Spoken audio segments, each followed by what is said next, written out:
fight the Cyclops, like a one-eyed Cyclops, and you know. Or you're the ruler of, like, all of ancient Rome. He's Nero. Well, he's Little Caesar. Wack, bring me a slave. Oh, by the way, earlier this evening I emailed the Dougie story and the 2 script outlines to Matt Roloff to get his opinion, because he, is a writer. Who's he? Little People, Big World. Oh. Oh. I don't know. All right, listen. Little People, Big World. He wrote that? Wait. All right, Eric. No, he didn't write that. He's on that reality show, Little People, Big World. Did you ever see that? No, I don't know what he's talking about. It's the best. It's a reality show about a midget family. If you want to do something easy. Little person, family, fat ass. I got an idea for you also. If you want to do a Roman Gladiator movie, or if you want to do a James Bond, I'm in. But also, if you want to do something a little bit easier, you ever see the movie Swept Away? Madonna tried to do a remake of it. It wasn't that good. If you want to do one with you're on an island.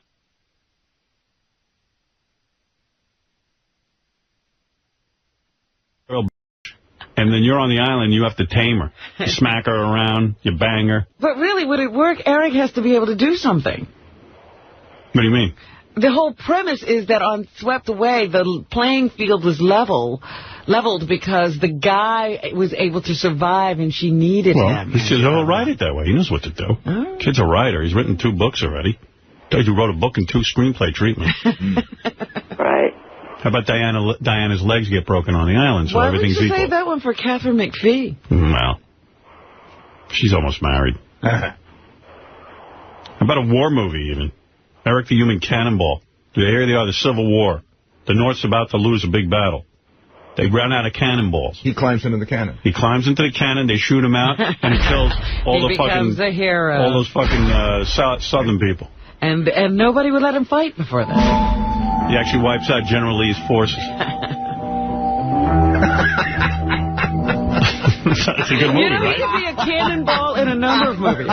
He could be the cannonball in the next Pirates of the Caribbean. That's a good one. Well, how about Little Hitler? What do you think of this? Here's a great movie. You ready for a premise, Eric? That's a challenge. Come on, wait for an actor. Oh.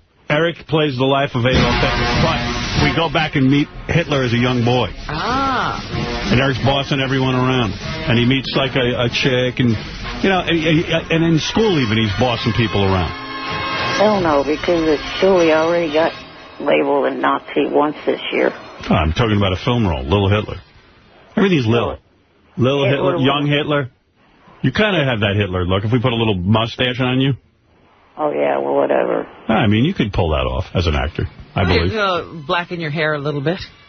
You'd have to learn German. Can you do accents? It'd be good. Here, say this. You ready? I mean, you could do it in English. I mean, they've done many Hitler films where Hitler. Yeah, but I'm saying, could he have, like, a little accent? Yeah. Here, try this line. I'm 5 years old. Are you a Jew? I'm not saying that. Well, then you can't have that role. Yeah, how are you going to take the part if you won't say the lines? You could have all little people, too. General Patton could be little. Like little General Patton. I like little Gandhi. Eric in a diaper. Let me think about that. How would that go over on Howard TV? I could see the promotional poster. Anything in a diaper. You'd pay good money, right? I mean, shit. I call it Eric in a diaper. How much material would it take for you to have a diaper? I'm wearing one right now. Well, I don't know. I've pitched you about 7 things that I'm interested in. And if you can come up with something like that, I would be interested. Yes, I would. I'll be honest. If you don't want to give me that other project we spoke of, okay, so be it. I'm not going to argue with you there. But there's some good premises here. Yeah. I mean, I need some fun in it. I need action. Girls. Hot chicks. All right? I think the spy thing is the best way to go. Yeah. The James Bond idea? Concept? Eric in a little People tuxedo. love that stuff. Tuxedo. Yeah, I could see it in a casino. Chicken. Mustard. I got an idea. Then, like, you go to the casino, and you have to be in disguise, so you get in blackface. No, See, I got good ideas. Wait a minute, he's rejecting that already.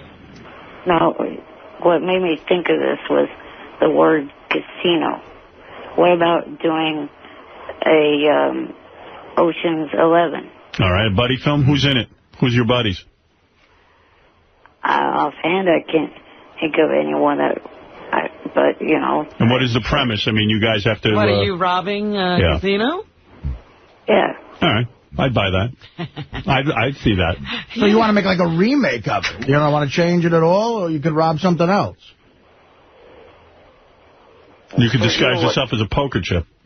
For you, what would you rob? A cupcake place? That's funny. You and Artie, a buddy film where you rob a cupcake place. You and Artie as buddies. Hey, how about Dirty Crumbs? How about Midget Harry instead of like Dirty Harry, Midget Harry, and like you just kill people. Go ahead, make my day. See, I'm thinking he should remake an Edward G. Robinson film. Yeah, see, look, I'm a little tough guy, see. How about instead of Planet of the Apes, how about Planet of the Midgets?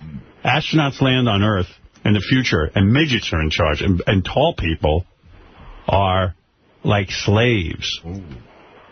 Like, it's a whole... In fact, tall people have a tough time because everything's built on a midget level. And all these tall chicks have to bang midgets, and they're like... But they have to stoop over to wash their hair or whatever because everything's for little people. I like the idea of doing an Edward G. Robinson film. How about this? We Largo. I like the title. I can see the poster. Yeah. We Largo. You tall people are nothing. Nothing that has the word midget in it, that's for sure. Well, you don't have to put the word midget. Oh, We Largo doesn't have midget in it. Instead of Casablanca, Midget Blanca. What did I just say? I'm trying to have a creative session with you. That doesn't have the word midget in it. That has the word Midget Blanca in it. Yeah. You said no midget. It's a new word. All right. That's a form of the word. That's true. Now that I think about it, you're right. I was going to say Midget Godfather, but that's kind of like the word midget. Oh, did you see Midget Godfather? Oh. Where's Nunzio? Where's Luca Brasi? Midget Godfather, I come to you on the day of your daughter's wedding. Shut up, Luca. You don't offer respect. You've never invited me and my wife over to your house for a cup of coffee, even though she's godmother to your only child. You got to do Midget Godfather. Come on.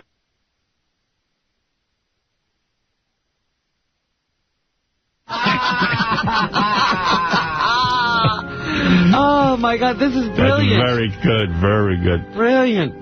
Mr. How about Forrest Midget instead of Forrest Gump? Mr. Pantangeli, did you ever do work and kill at the behest of Vito Corleone, also known as the Midget Godfather? Good. Very good. It is good. What part of that word I do not want in any title? The midget part. I get it now. I got it. Okay, let's take all the laughs. How about this? Instead of Midget Godfather, small fellas. Instead of good fellas. That's good, the word small, right? Little fellas. Small fellas. Okay. What the fuck kind of little people are they? Yeah, a movie about Henry Hill. That'd be great.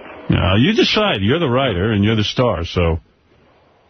I mean, any gangster film, you know, like Scarface, if you played that kind of role, where you're the head of a coke empire. Tony Montana. You know, you come up, you got nothing, you're in the wheelchair and all that, and everyone's not treating you seriously, and suddenly you start dealing coke, and you become this huge coke dealer. You got chicks in your house now. You're living in a mansion in Miami. Hey, you're married to Michelle Pfeiffer. No, I like it. The last scene, the cops come in and shoot you. No, it's perfect. We could do like a remake of the fight. You don't play Scarface. You play his gun at the end. Remember, he goes, "Say hello to my little friend." And instead, he's holding Eric. Hello there. And it's not the cops who kill Scarface. It's a rival gang, bigger and more dangerous drug cartel. Yeah, the guy who goes, "I told you not to f me, Tony. Yes. I told you not to me, Eric. You guys don't like Forrest Midget, where, like, I think that would be a perfect role because... Forrest Stump? Stump, because Eric doesn't like the word midget.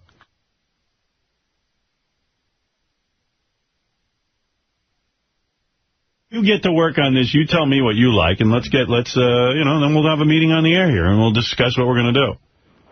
And then I'll do Howard TV people, and we'll get working on this thing. Don't go too crazy, though. Don't make it too long. You know how you get wordy with your writing. I know. Let's get some action in there. And hot chicks, please. I've got one. I'm thinking of pairing you up with this girl from Howard TV the other day, the one who was on the cover of Maxim. Oh, my God, yeah.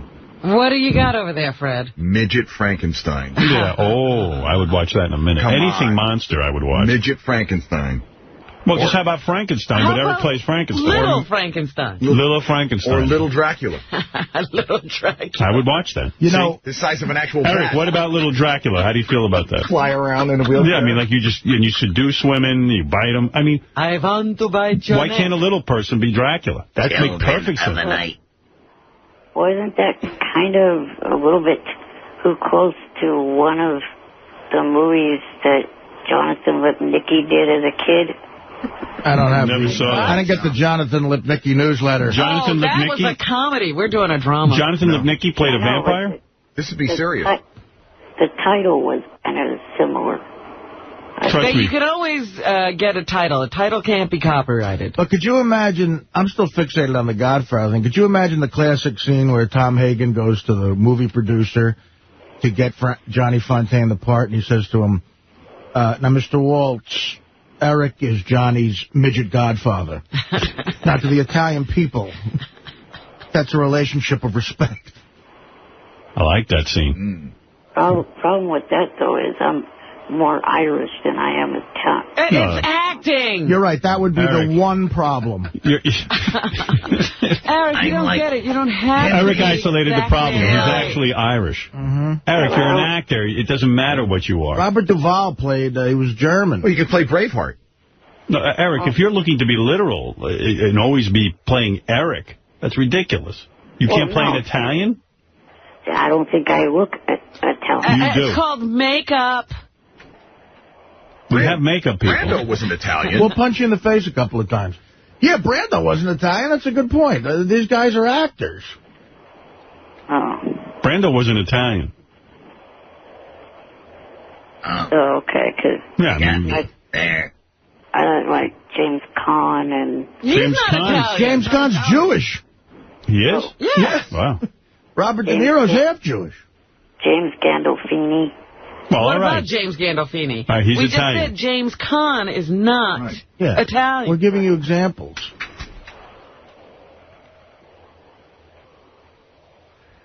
Well, I like the idea of either the Ocean's 11 or even possibly the Bond idea. All right.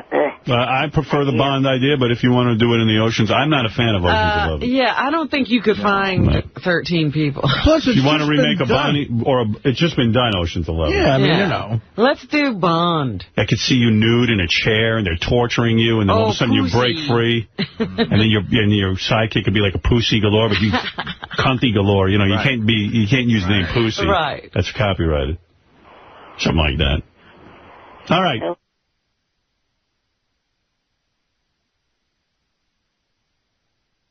These ideas.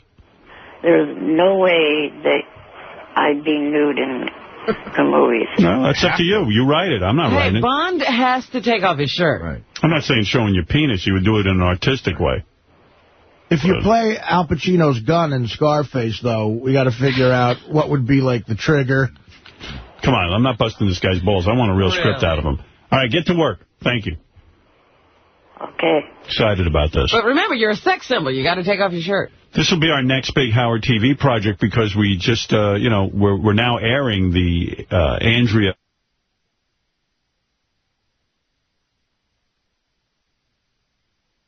airing and has been very successful. I think an original movie from Eric the Midget where we shoot it and we get a real director in there and some real actors with Eric. Eric writes it. I think we're looking at another big hit. I think people want to see this kind of programming. I know I do. So get to work, Eric. All right, Eric. I'm sold. Thank you. Okay. Let's hope this works out. Not promising anything, but sounds promising. Yeah, we still have to accept the script. Yeah, I can't have any obscenity. You know, if it's an obscene movie, I can't have that. We don't want any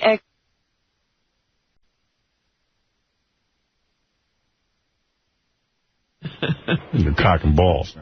All right. Thank you, Eric. All right. Goodbye. Bye. All right. I got sidetracked there because I really do want to make this movie. I wish he'd write a monster. American Midget in London, where he goes there, he gets bitten by a werewolf. Right. Werewolf thinks he's just like a puppy and eats him for food, and he leaves him alive. He shits him out. He shits him out. Oh, he eats him and shits him out. He's a werewolf. That'd be a great scene.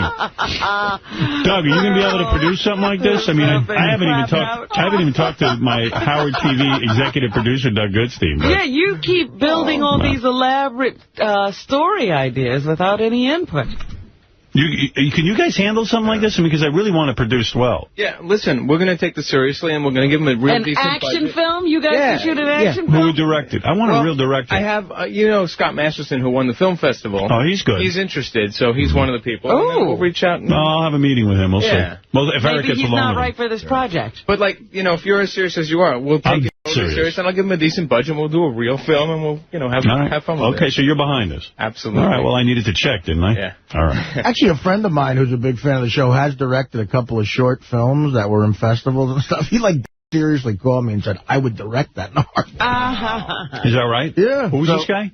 It's a kid, my friend Joey Nelms.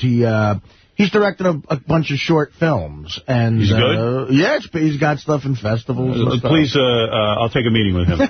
You got After Thanksgiving. Well, maybe you ought to look at some of his films. No need to do that. They're short.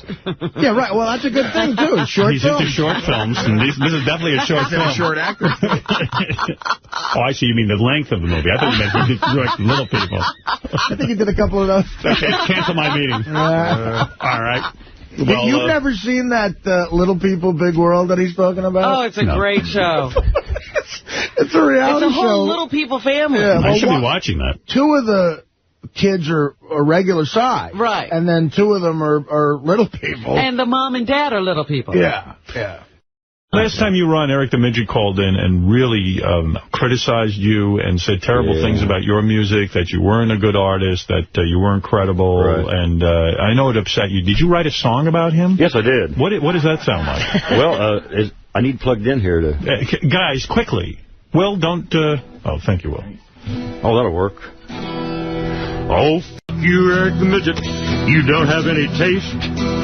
You're so fucked up, your whole life is a waste. So don't call it again, or I'll tell you where to go. And if you don't like my music, don't listen to the Howard Stern Show. Rob, you're on the air. We speak your names. Guys, what's up? Hey. Great shows lately. I just want to say, listen, I actually am a Eric the Midget fan. I love hearing the guy call in and grunt, but you know it, Robin knows it, Artie knows it. All the Stern fans know this movie's never going to get made. It's no different than the balloon stunt. I mean, do you actually think he's going to get any of this done? You know, I don't know. I think Eric could potentially get the script done. Well, he's going to write, he's been charged now to write an action script. Right. And he's never going to. It's going to be the sappiest, stupidest script you've ever seen. Yeah, he's going to get Diana DeGarmo involved, Well, look, I mean, I'll try to make it happen. I told you if there are major roadblocks where all of a sudden he goes, I don't want this co-star, I don't want that co-star. It'll be more like, I'm not going to do that stunt, I'm not going to, because you'll punch it up with stunts. Right. Whatever he brings to you. Yeah, I mean, the odds of it happening are probably slim to none, but, it could happen. I'll put some energy into it, and we'll see what happens. It'll get right down to the stipulation at the end. And by the way, Fred, that music you play, that's from the old Doctor Who. Yes, I recognize that. That is correct. I love it. It's so freaking funny. And another question. I'm a huge fan. I've been listening for years. I'm getting tired of these people. They ask for money. They're freaking desperate. And then they're unappreciative about it. And I'm not going to lie. I'm downright poor. I'm a student. I'm getting ready to graduate. Do you got any missed money? No, I don't. I gave it all away yesterday to Wendy the retard and Jeff the drunk. They'll blow it on pizza or whatever. Yeah. All right, thank you. I'm sorry. I wish I had. Call Jeff the drunk. Maybe he'll split it with you. Yeah, Show us the f***ing money. Al, you're on the air. Go ahead. Well, that's you, Al, isn't it? Yeah. Oh, I'm talking to you. Go ahead. Howard, real quick. This guy, Casino, the guy I called before me, stole my Eric the Midget stuff because he's boring the shit out of me lately. Eric's boring you? Well, yeah, I love when Artie gets them all worked up. That's great. But this talking about these scripts, like, come on, that's not going anywhere. he's no actor. Eric, Al says you're boring. I am? Al says you're boring, Eric. Here, let me see if I can find Eric. That was the other Eric. That was the other Eric. Eric. Hello? Yeah, Al says you're boring. So f***ing what? I don't give a shit. Eric, come on. He really doesn't care. Unappreciative. Cut the phone, you dumb Kiss my ass, you short piece of shit. Eric, are you any further along on this script? No one believes you're going to get it done. And then once you get it done, if that's possible, you're going to be so demanding and so difficult that they feel it'll never get done and I'm wasting my time with you. You're not wasting your time with me. I'm going to get it done. I'm not going back out of it. Is it going to have good you back out of action? everything. Oh, shut the f*** up, you dumbass. Oh, I'm the dumbass. You should be kissing Howard's feet for even talking to you. Eric, is it going to have some really good, stellar action and stunts?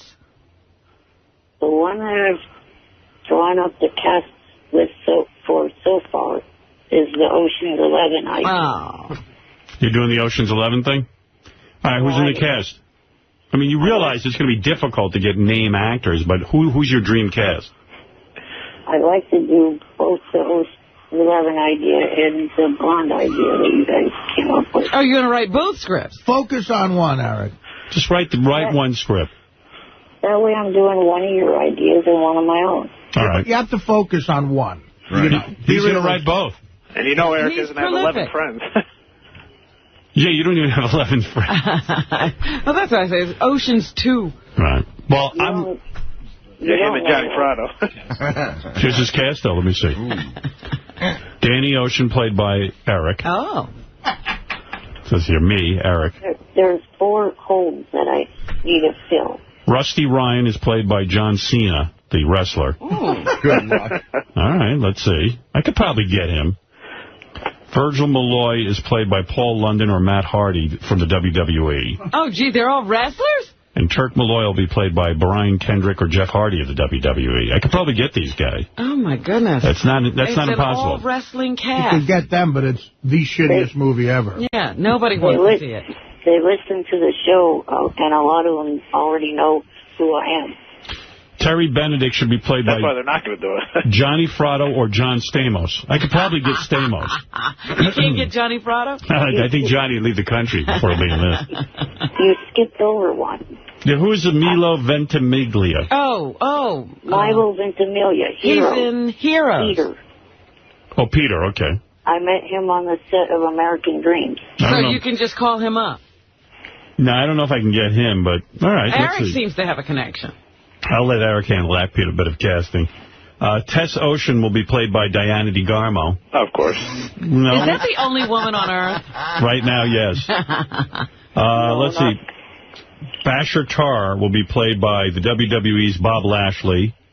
Then there's another part for Jimmy Wang Yang from the WWE. It's an all WWE. It sounds like. And then all the showgirls. Here's the following girls who will be playing. Hayden Panettiere from Heroes. Good luck.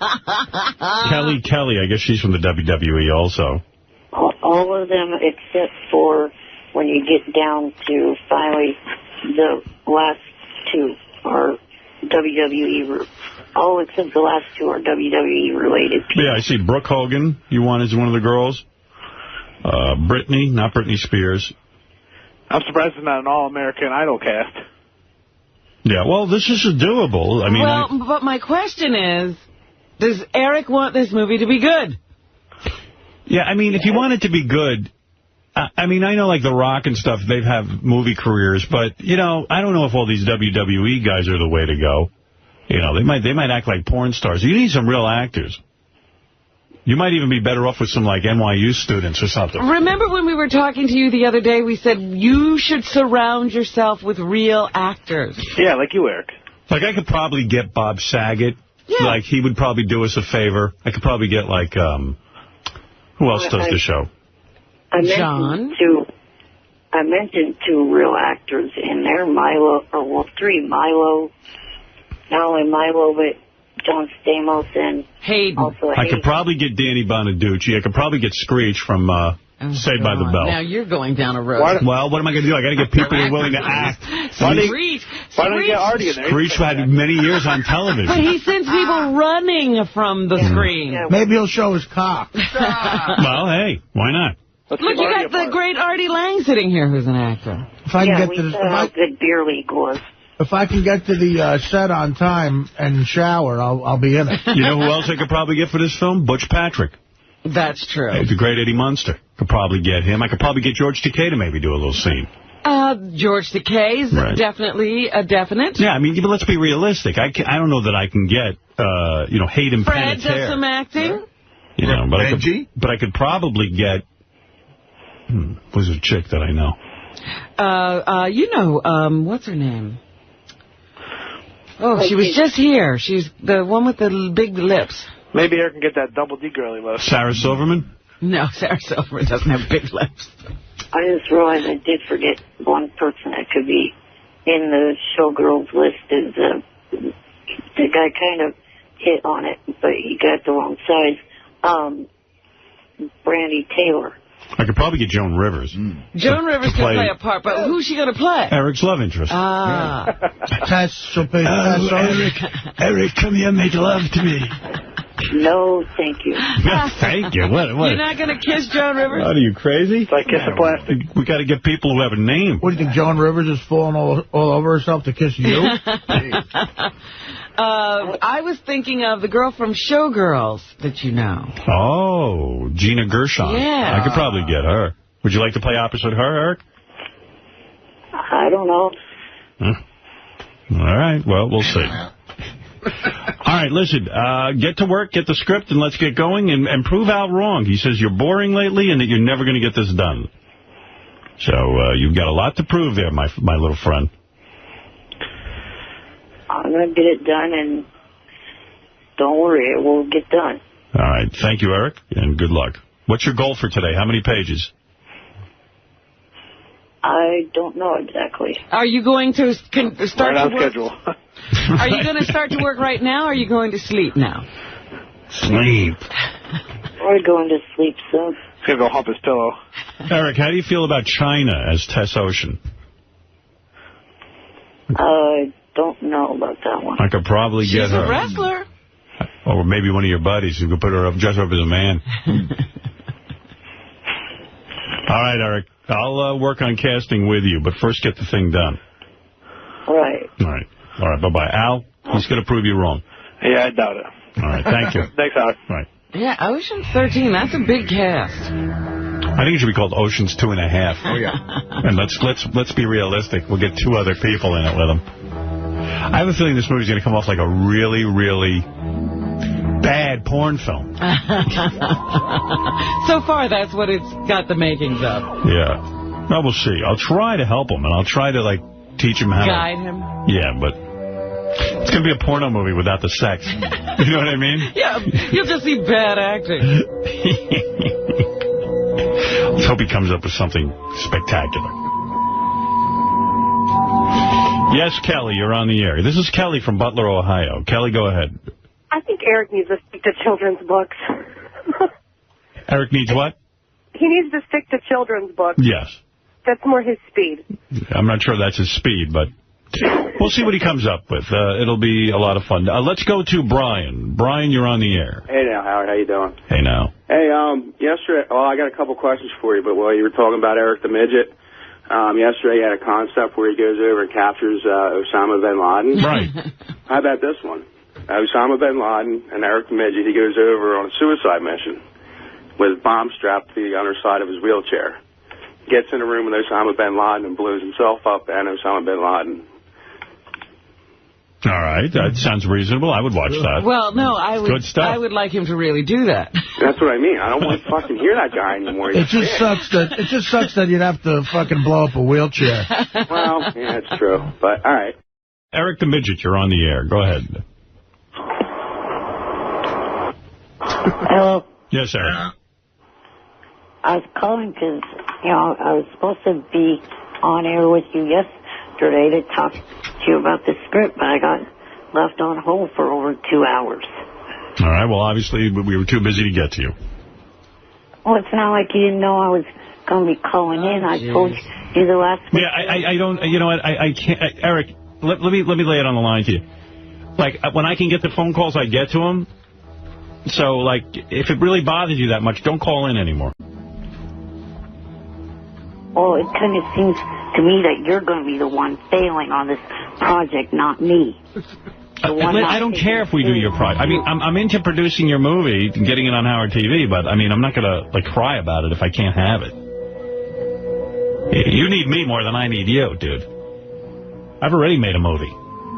That's why I'm not going to fail on this project. That's why, I'm seeing it through. Well, what have you done? Have you written it? About 4 pages of it so far. How many pages is it going to be? You had over a week to write this screenplay. That's 4 minutes. 4 pages? You're a regular Robert Town. Oh, how long are we supposed to wait for this epic? I got to get into production, or at least pre-production. It will be done before you guys go on your Christmas break. Oh, jeez. Yeah, so that's just the script. And let me make it clear, if I don't like the script, I ain't producing it. I don't think this is a lot. I suppose he's supposed to tie up his holiday reading your script. Well, I gladly will do that. Really? You don't mind doing that? If it's short, I'll have Gary read it, and he'll tell me what it's. I don't think I actually need Gary won't have a vacation. I just want to see it on Howard TV. Will has the email. The email is what, the 4 pages? Yeah. Oh, all right. Okay, I'll take a look at it. Yeah, we'll tell you. I guess you'll have to tell him if he should go further. What script are you writing? I forget. Well, I changed it up. It's not going to be either one of the 2 that I talked about. It's a takeoff on Charlie's Angels. All right. What do you play? Charlie? Exactly. You nailed it, Robin. So you're just going to be heard and not seen? Well, I'm kind of going to be seen a little bit. It's kind of an issue. See, I don't know. I don't want to make a movie where Eric's not in it. Yeah, Eric's got to be in the movie. I want you as James Bond. See, I knew he would screw this up. That's too physical of a role for me. That was the whole point. I would write something and I would... If you're one of the angels, I'll produce it. Yeah. Like Charlie's Angels, except this time it's a bunch of dudes. Yeah. Charlie's Midgets. Yeah, I'd watch that. Like Charlie's Midgets, I like. Midgets of soft Artie. What the... Hey, Artie. Yeah. How about a movie like this? Artie's How are your man tits? Shut up, badass. No, listen, I'm trying to help you. Artie's right. What about Artie's Little Angels? Artie plays Charlie. And you're an angel? And you and Beetlejuice and who's another midget on? Artie is in the script. See what he's doing. How about that formaldehyde kid? Flamitiite guy we met. Oh, Flitamide dude. Yeah, okay. He could be in it. Yeah. Is that a comedian? Yeah, he's a comic, too. He's actually a good actor. And, Indiana Midget in the Temple of Doom. Let's practice. Let's do some improv. Hello, little angels. You're supposed to say hello, Artie. And at the end of each mission, Artie, you can pay the midgets by lifting your belly and seeing how much money for it. Yeah. That'll be the comedic relief. Who's Bosley, though? Fred. Fred is Bosley? Yeah. Morning, angels. Or you can get a hot chick to play Bosley. Yeah. You need a hot chick. chick. Reverse everything. So Charlie and the Bosley are women. We should get Letitia Klein to play Bosley. Yeah. We'll ask her. But the key is rewriting, Eric. Are you prepared to get notes and then rewrite based on the notes if Howard has them? Because he's producing it. Right.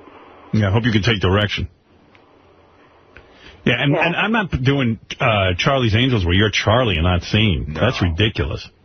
You could put a camera on me, do a split screen. No, but that's the whole point. Charlie's never supposed to be seen. Yeah, you have to keep your identity a secret. Be mysterious. That's what makes this One different. He's actually seen. I'm rejecting this script. Don't even continue it. A split screen, it's not very cinematic. It seems like a People's Court episode. You want to be... And not only that, Charlie, the whole idea is to see Eric in his first action role. Right. Or where he can really show off his acting chops. Being Charlie, you could do that in a day. Why are you resisting, Eric? We're giving you a chance to star in the movie. Oh, he's losing confidence. I still would get SAG recognition off of this, and I still would get screenwriters recognition. What about a remake of Ben... Is that all you care about and you don't want it to be good? What about a Gladiator movie, a remake of Ben-Hur, where you... Oh, a little chariot race. Like a chariot race. And even if we do like a 20-minute movie. And the chariot could be towed by a chihuahua. Yeah. It's a wheelchair race. Right. And your wheelchair will have spokes in it. Yeah, and your spokes come out and you cut off the other dude. I love it. I'm Tiny Spartacus. I'm Tiny Spartacus. All right, Eric, I got to move on, but please, no Charlie's Angels where you're not seen. That's ridiculous. And Eric, let me get this. Are you doing this just to get in the union? Partly, yeah, because I've been told the only way I could get any movie studio to even consider looking at my scripts is if I'm in the union. All right, well, then get to work on this. Yeah, so write a good script. Yeah, thank you. The one I'm doing is that one, because the Ocean's 11 base one, the only way I'm doing that is if it gets held off till May, because the person I want to have in it is not available. Look at this. Who are we talking about? Somebody that would be playing my girlfriend. Who is it? There's someone I know. Diana DeGarmo? No. Your girlfriend? Who's not your girlfriend? No, not her. Someone else. Does she know that you know her? I kicked that other one to the curb because he ended up sleeping with her ex-boyfriend. Catherine McPhee? No. Who do you want? Tell me who you want. How could you run over that Eric's girlfriend slept with her ex-boyfriend? Yeah, I mean, come on. Just someone that I talked to on Stickum. Is it the woman? Stickum. Is it the woman who changes your diaper?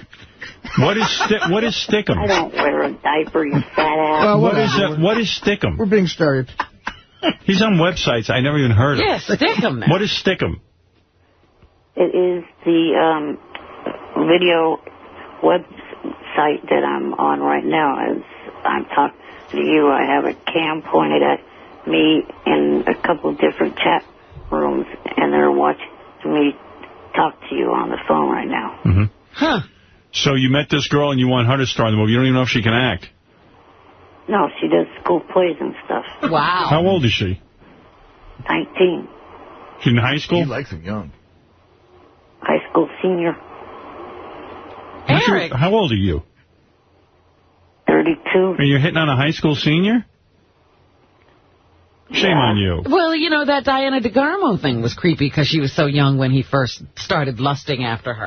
You like them young. Do you know what they call that, Eric? What? Creepy. All right, look. That's called, you know, if you had sex with those girls, it'd be statutory rape. I would rather do Ocean's 11. Yeah, right, Robin. That's 17 and under. Right. No, you're legal. He knows all the details. Oh, he's already figured this out. Eric, do the Ocean's 11 and then we'll hold off shooting till May. I'd rather have that than have you not in it. Fans don't want to see a movie that you wrote where you're not in it. Look at that one I gave you, though. It's got, right now as it's written so far, there's already 2 scenes of female nudity. Yeah, but I don't care about that. We need you in the movie. Right. All right, thank you. I've got to move on. Thank you. I'm not interested in a movie without you in it. I mean, that's ridiculous. Really? I mean, what am I doing here? I know my audience, and I know what they want. I'm giving them what they want. Johnny Fratto, go ahead. You better talk some sense into that kid. Who, me? Yeah. Oh, I'll try. He's been working on that real hard, I got to tell you, you know. Yeah, but it's the wrong script. It's a lot.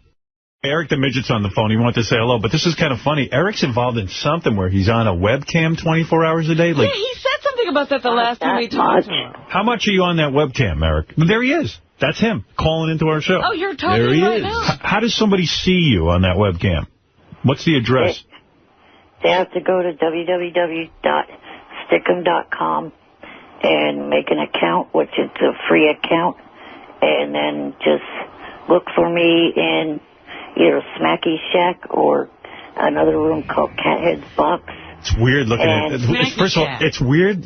There's a bunch of weird things in that whole sentence. I mean, first, it's weird. We're looking at the webcam now, and it looks like something with the internet, like Eric's out on the moon or an astronaut, because all you see is his head. He could be on the moon. That's what it looks like. And it's like in that slow pixelation. Yeah. And it looks like he's calling from the moon. I don't know much about Star Trek, but he looks like Captain Picard. It's just a head. No, he looks like, who was the guy in the box? Commander Pike. Commander Pike. Yeah, he looks like Commander Pike. Anyway, he's wearing glasses. It is so disturbing looking at the webcam. What do you do on that thing, Eric? Like, beside your head, can you see any more of you, or is it just your head? What do you want to? That's the question. Well, it depends. Let me see if I could just... Oh, he's got a... There he goes. Show me your penis. Oh, I'm not doing that. Come on, do something weird. No. No. It's weird looking at it. I can't even look at it. It's like throwing me off. Look at the little way he holds the phone. Eric, what's going on with your fingers there? That's just the way I have to hold the phone because... Your fingers don't work. My fingers. Oh, look at that. I never saw your fingers before. What's your deal on your fingers? I mean, are they so tiny you can't hold a phone? These are the two that actually had surgery on. The thumb here and the pointer finger. So they work. The others don't even work. Right. Oh, jeez. Jesus Christ. Yeah, but good for you. I mean, you know. Show me how long your tongue is, Eric. At least you can do that. Let me see your tongue. See if this is really live. I don't want to do that. No, stick your tongue out so I can see how slow the delay is. You can see how slow the delay is when I try to move my hands. No. Just stick out your tongue. Stick out your tongue. What the f*** is wrong with you? Stick out your tongue. What, is there something weird about your tongue? It's forked. It's like a... It's probably like a serpent tongue, yeah. No, that's not it. Stick out your tongue. Why is that so important? Because I want to see what it looks like. What? Hello? I'm here. You don't have a tongue, do you? Yes, I do. Take off your glasses. I want to see what you look like without your glasses. There you go. All right. Oh, you're much more handsome without the glasses. You're Jim Florentine. Good eyes. Nice big eyes. Yeah, you look more handsome that way. All right, do a headstand. Can't do that. You're gonna have long lashes. Explain to me, first of all, when you start spewing out all these different names of websites like Wacky Shack and... Smacky Shack. What is it? Smacky's Shack. Smacky Shack. Are you getting paid? In other words, like what happens on this webcam? Like, I can look at you now, but you don't do anything. You won't even stick out your tongue. Like, why would somebody want to see this? Oh, yeah. Another one is www.jfsc.tv. You're not answering the question. Blow a kiss to Robin right now. I don't want to do that. Come on, blow a kiss to Robin. You don't want to do anything. Just do anything. Blow a kiss to your fans, then. Blow a kiss to your fans. To Diana DeGarmo. Oh, she's even paying attention. Now he's so pissed at Diana. Blow a kiss to Diana DeGarmo. Go ahead. Not even paying attention, I can tell you that. All right, but just blow a kiss. Maybe this will get her attention. Let me see what it looks like when you blow a kiss. Why? This is fascinating. I know. I don't know why. Why do you not want to do it? I mean, what's going on? I mean, you want to be interesting, don't you? Put your thumb in your ass. He has no interest in that. No, I'm not doing that. Put your thumb up your ass. I'm not doing that. See, don't you wish now that you had just blown the kiss? Blow George Takei a kiss. I'll blow you a kiss.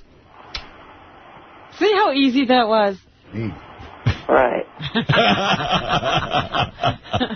Put your penis in your own mouth.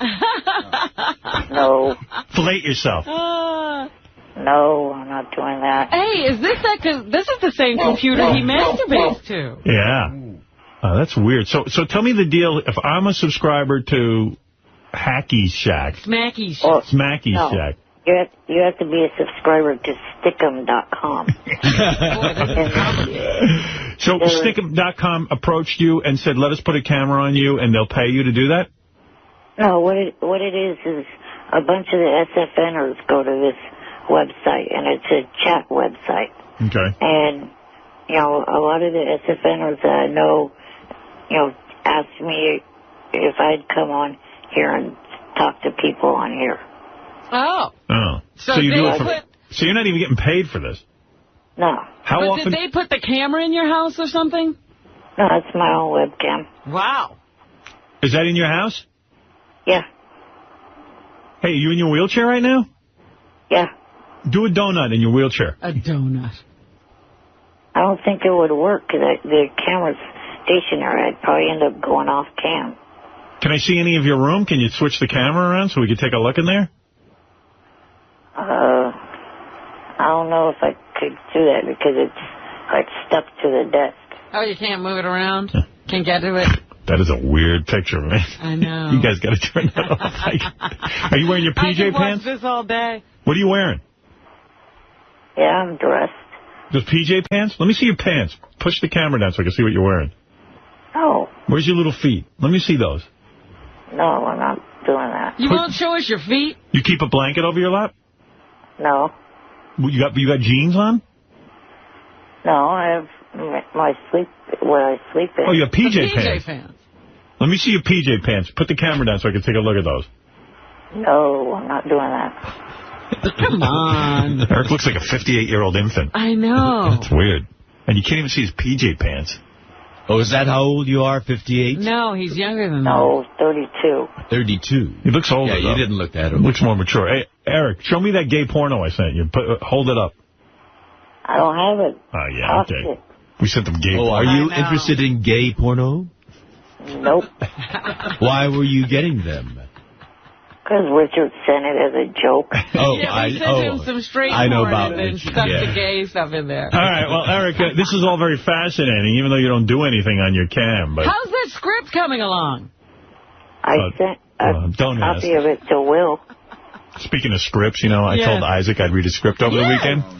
I didn't read it. Oh, gee. Yeah, did you even pick it up? No. Oh. And Laura, put it in a special book with a binder and, and I can't read it. I'm sure you get inundated with scripts that people want you to read. Did you guys get the clip of me calling Bridget's show on Friday? Oh, you called in again? Oh, the Playboy? Yep. Yeah, I didn't get that yet. We're going to get it soon, though, hopefully. Did it go better this time? Yeah. I think it...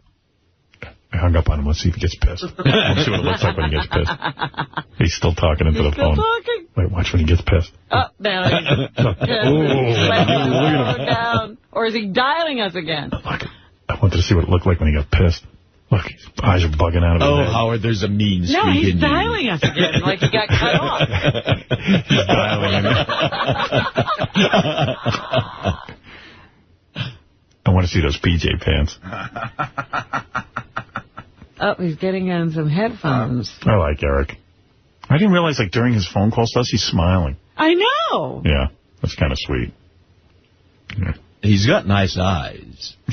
That's what they say about Benji. Yeah, well, you do. Yeah. Big. All right, well, if you want to see Eric, he's got some sort of webcam set up where you can look at him. And I got to say, as someone who's watching it, it's definitely worth it. It's definitely worth it. Put him through real quick, Gary. I'll explain to him why I hung up on him. He's got one of those headsets, too, like an operator wears. Right, but that's not his phone. What is that? I don't know. There's something weird going on. I guess that's how he talks to the other webcammers. I don't know. He's talking. Yeah, he's talking to his buddies online. Oh, he hasn't called back yet. Oh, I see. He's doing something different. All right. He's forgotten about us. I just wanted to see him do... Yeah, you can turn that on. Yeah. Oh, Eric the Midget. Eric, the reason I hung up on you was because I wanted to see what you looked like when you were mad and I hang up on you. Oh. Yeah, but you look the same. Yeah, you don't really seem to get all that flustered. Right. All right, Eric. I just wanted you to know that. It's the only reason I hung up on you. Okay, and my roommate wanted me to let you know that Stephen Allen Co. Johnny Rebel. It isn't, though. I interviewed David Allan Coe, and David Allan Coe did write one of those songs, but... Yeah, and what did he say? Not these songs. He didn't mean to. He said that he meant it as like a... It was the opposite of what it sounds like, I guess. Yeah, something like that. Anyway, hey, Eric, I got to go anyway. Well, just real quick, my live feed right now is at jfsc.tv. All right, thank you. Eric... He's into that live. Yeah, I'll talk to him some more tomorrow. We're just running out of time.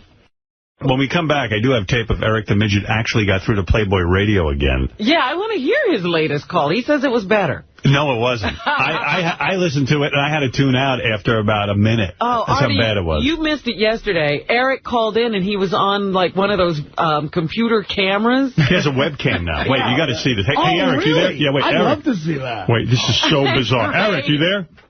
Yeah. Okay. Are you on your webcam now? Yeah, I am. All right. Hey, guys, can you put that up on TV? He's got a little camera on his computer. And you can watch him. You can watch him. Joey Boots was doing this for a while. Yeah, he's not even doing it for money. He just has it on his MySpace page or something. Oh, no, where do you get that hacky sack? No. Jeez, your memory's awful. Yeah. Sorry. Stick 'em. But what's the other website you're on? It's one of the chat rooms, but the main chat room I'm in is JFSC TV. Yeah, but what's that one hacky sack? Smacky Shack. What is that? That's just one of the other ones that I occasionally go into. There he is. Look at that. There he is. My God. I don't like this. It's harder to insult you when you're looking at it. Hey, fat ass. On your date the other night, who had the bigger titties, you or your date? Oh. Hey, why don't you tell us about your date the other night? Uh-oh. Look at him. Now you can see him. He has no comeback. He's all mad. He's all mad. I mean, it is. You realize we're talking to a guy who's, it's depressing. Yeah, now you can't insult him, right? Yeah, I know. Isn't it disturbing? I can barely talk to him when I'm watching that webcam. Yeah, because we looked at his fingers yesterday, and only 2 of his fingers even work. I mean, you realize you're a big enough prick to where you're in that situation, and we don't mind insulting you? Hey, Eric, show Artie your fingers. Hold them up on the camera. The ones that are all fused together and everything on that hand. Well, none of my fingers are fused together. Some of them don't work, though, right? Yeah. Here, take a look. Artie. Look at These this. are the 2 I had surgery on. Oh, my God. Artie, you might want to think twice before insulting Eric, okay? Yeah, I guess you got carte blanche, whatever. The fat ass stings, but my God, I don't have fingers like that. What do you mean, they operated on 2 of them? You can lose weight. They operated on 2 of your fingers so they'll work? Yeah. The incisions right there for the pointer finger, and then the incision for the thumb is right up. Oh, wait. Gotta get the thumb on camera. So fucked up. Like, only 2 of the fingers working. Yeah. How do they had to operate to get them to work? How big of an asshole do you have to be to get people to hate you when you're like that? You got to be a tremendous You're a asshole. handicapped dude. I mean, everyone should like you. Hey, Eric. Yes. I got to tell you, I listened to your call to the Playboy Radio. Now, I told you, I set up the first time he called into Playboy Radio because he's got the hots for one of those chicks. Right. The sister of Bridget. Yeah, something like that. So the first time I lined it up so he could call in because he couldn't get through. Yeah.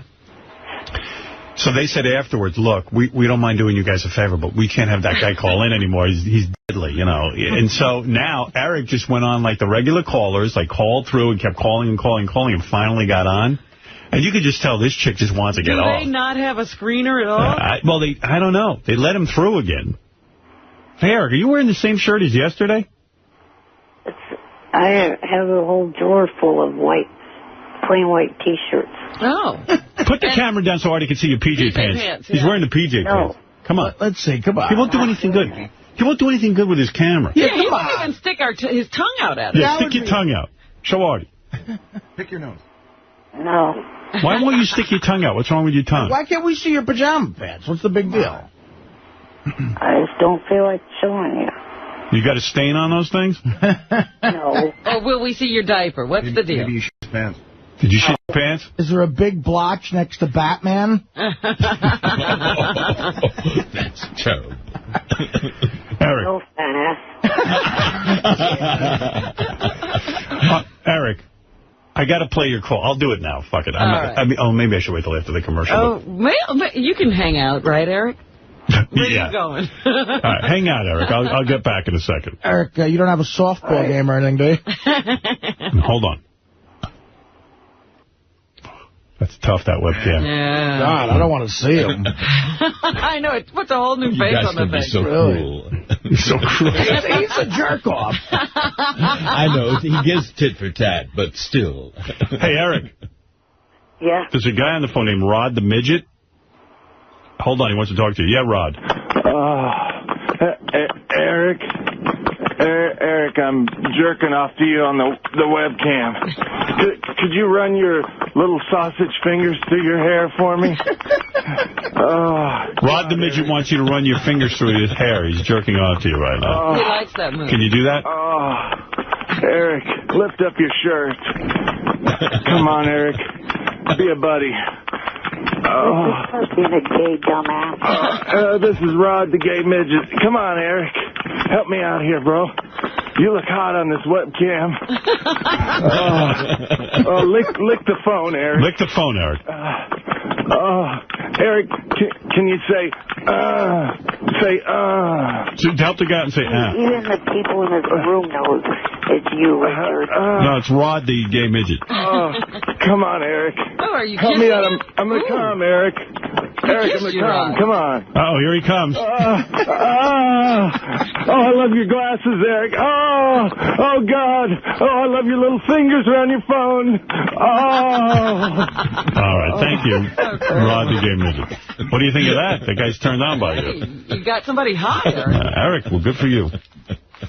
Richard's a retarded dumbass. All right, we'll get back to you in a minute. You got to hear this phone call he made to Playboy Radio. I can't wait. It is so great. I mean, I defy you to... It's like listening to Imus. I defy you to stay with it more than a minute. All right, I told you I'd play Eric the Midget calling Playboy Radio. Yeah. Yeah, I'll put him on the phone. What the hell? Eric, this might be worse than your first call. Oh, fuck you. It was better. Hey, you know what? I made a plug for your TV show in that call. Next time I won't. All right. He's up in arms. Wow. Well, maybe it's not a good thing if it's a bad call. People bailed out and didn't hear the plug. Yeah, they might think our TV show is boring. But anyway, probably this is worse than his first time call. You could just tell the girl just wants to get off the phone with him. I mean, you managed to make her sound bad, too. I mean, she sounds like a horrible host, and he sounds horrible, and everybody's horrible together. It's just, you're not good on that show. You work on about one show. Yeah. There's one show you work on. It's this one. That's it. Oh, by the way, George Takei is here. I should say that. George, please give us an announce back, if you don't mind. Be happy to. It's Christmas time, and it's the time of the year to celebrate that portly man with the rosy red cheeks and big jolly belly. That's right. I'm talking about my muffin, Artie Lang, who's right here chomping on chocolate chip cookies. Merry Christmas from the Howard Stern Show. Is that right, Artie? You got chocolate chip cookies? Chocolate chip cookies right here. Do any of George's announcers today not include me being fat? I think there's one. The Playboy article says that's the #1 problem. Yep. Bigger than heroin? Yeah, they put it above heroin. Wow. Weight was #1. #2 was drugs. Thank you, George. What was #3? Yeah, Playboy did a list, the top 10 list of Artie's problems. What was it? It was top 5. It's, right. It's obesity. Well, it doesn't just... It gets more detailed with the drugs. It says obesity, heroin, coke, and... Is alcohol on there? Alcohol was #3, and then loneliness was 4. Right. What's #5? Loneliness is #5. Oh, what was #4? Alcoholism. I thought that was #3. Heroin, and then coke, and then... Alcoholism. Oh, I see. What a list. Oh, congratulations. You should be very proud. Yeah. And then they show pictures of other comedians who had a similar list. Did he know that his mother would have to read this article? I mean, look, the guy was with me a lot. He came... Evidently. He came to, like... he saw every problem. He came to rescue me, and he came into my trailer to rescue me, and I'm miserable sitting in that trailer, and I just bitched and moaned to him. He had a tape recorder going on. Wow. You know, I just scanned the article during the break. Thank you, John. And, you know, there are writers that sometimes have it in for you. And, you know, and I asked Artie, do you recognize this person here? And he said, yes, I do. Right. You know, it was... This writer is a truth teller. I'll put it this way. I don't have a lawsuit, you know. No, the writer I thought did a good job. He did an excellent job. He's a good guy. I mean, unfortunately. Well, I have to say that when I went to Artie's apartment, it was very obvious that no woman was there. Right. Yeah. You know, his roommate is a TV set. Right. It does have a feeling of loneliness. I wooed a broad back, though, this weekend. I know, but you really need a relationship, I think. You think so? Yeah, I think you're a relationship kind of guy. Did you, when you lured her back in there, did you give her the kielbasa? No, there was no sex. That was the setup for the next time. We had a very sensual makeout. Yeah? Oh. Yeah. I don't know. But so you're on your way. You're on the road. I picture these girls sitting on your lap and you making out. I don't know. I like this girl. Good. That's good, Artie. Good. Maybe she'll get you in line. I think that's what he needs. I think he needs a relationship to save his life. Or at least companionship. By the way, when I say do you give her the kielbasa, I literally meant did you give her any kielbasa? Oh. Like, you know, spicy sausage. I haven't. Not kielbasa, Italian sausage. Italian sausage. So what did the date entail? Did you take her to dinner? Where'd you go to dinner? Yeah, we went to dinner and we saw a movie, a motion picture. What'd you see? And I went to go see, well, she wanted to see it, so I saw it again, No Country for Old Men. Oh, what do you think of that movie? I like it a lot. You don't like it?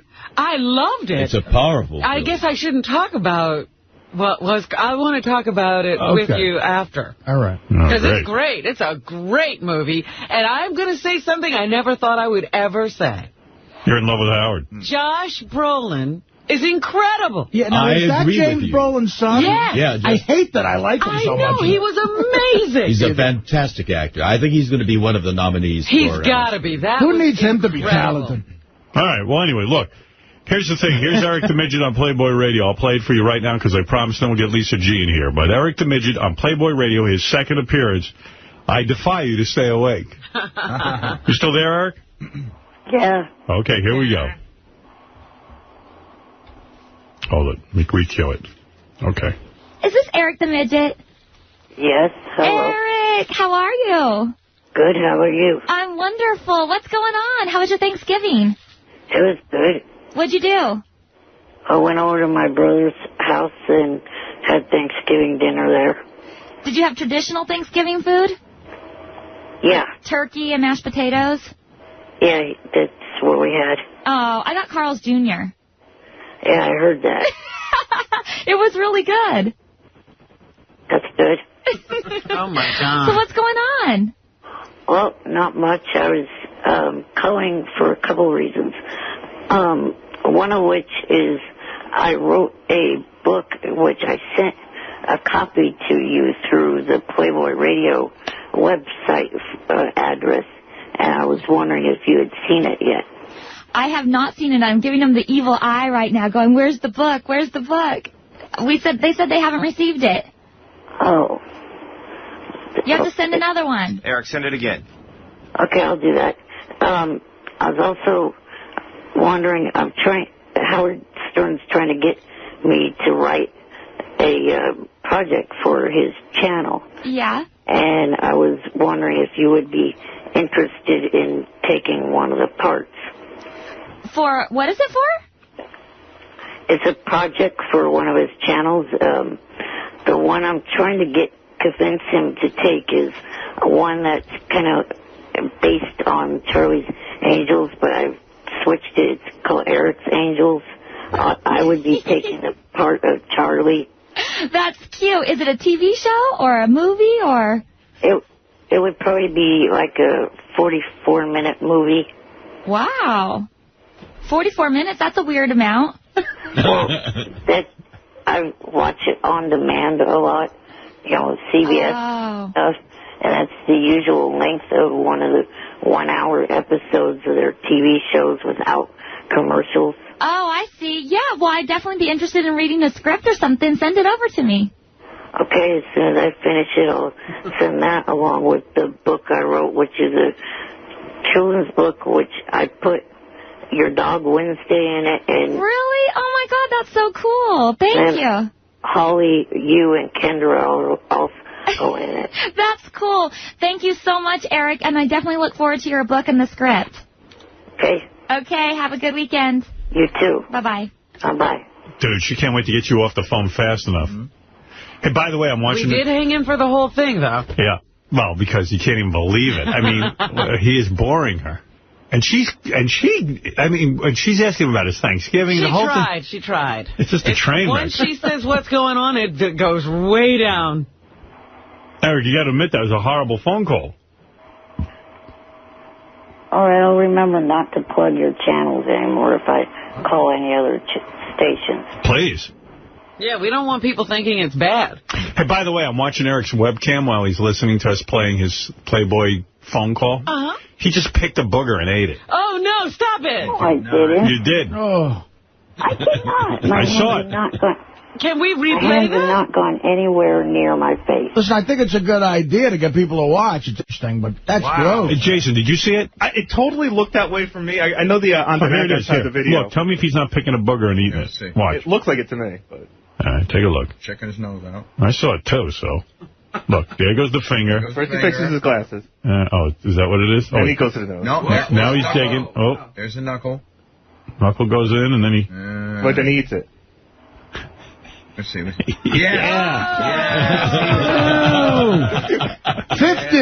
to Smells, kid. Pick Someone on here just typed, no, he did not. All right, I don't know. It looked a little weird there. It looks a little suspicious. You better be careful. It really looks like you did.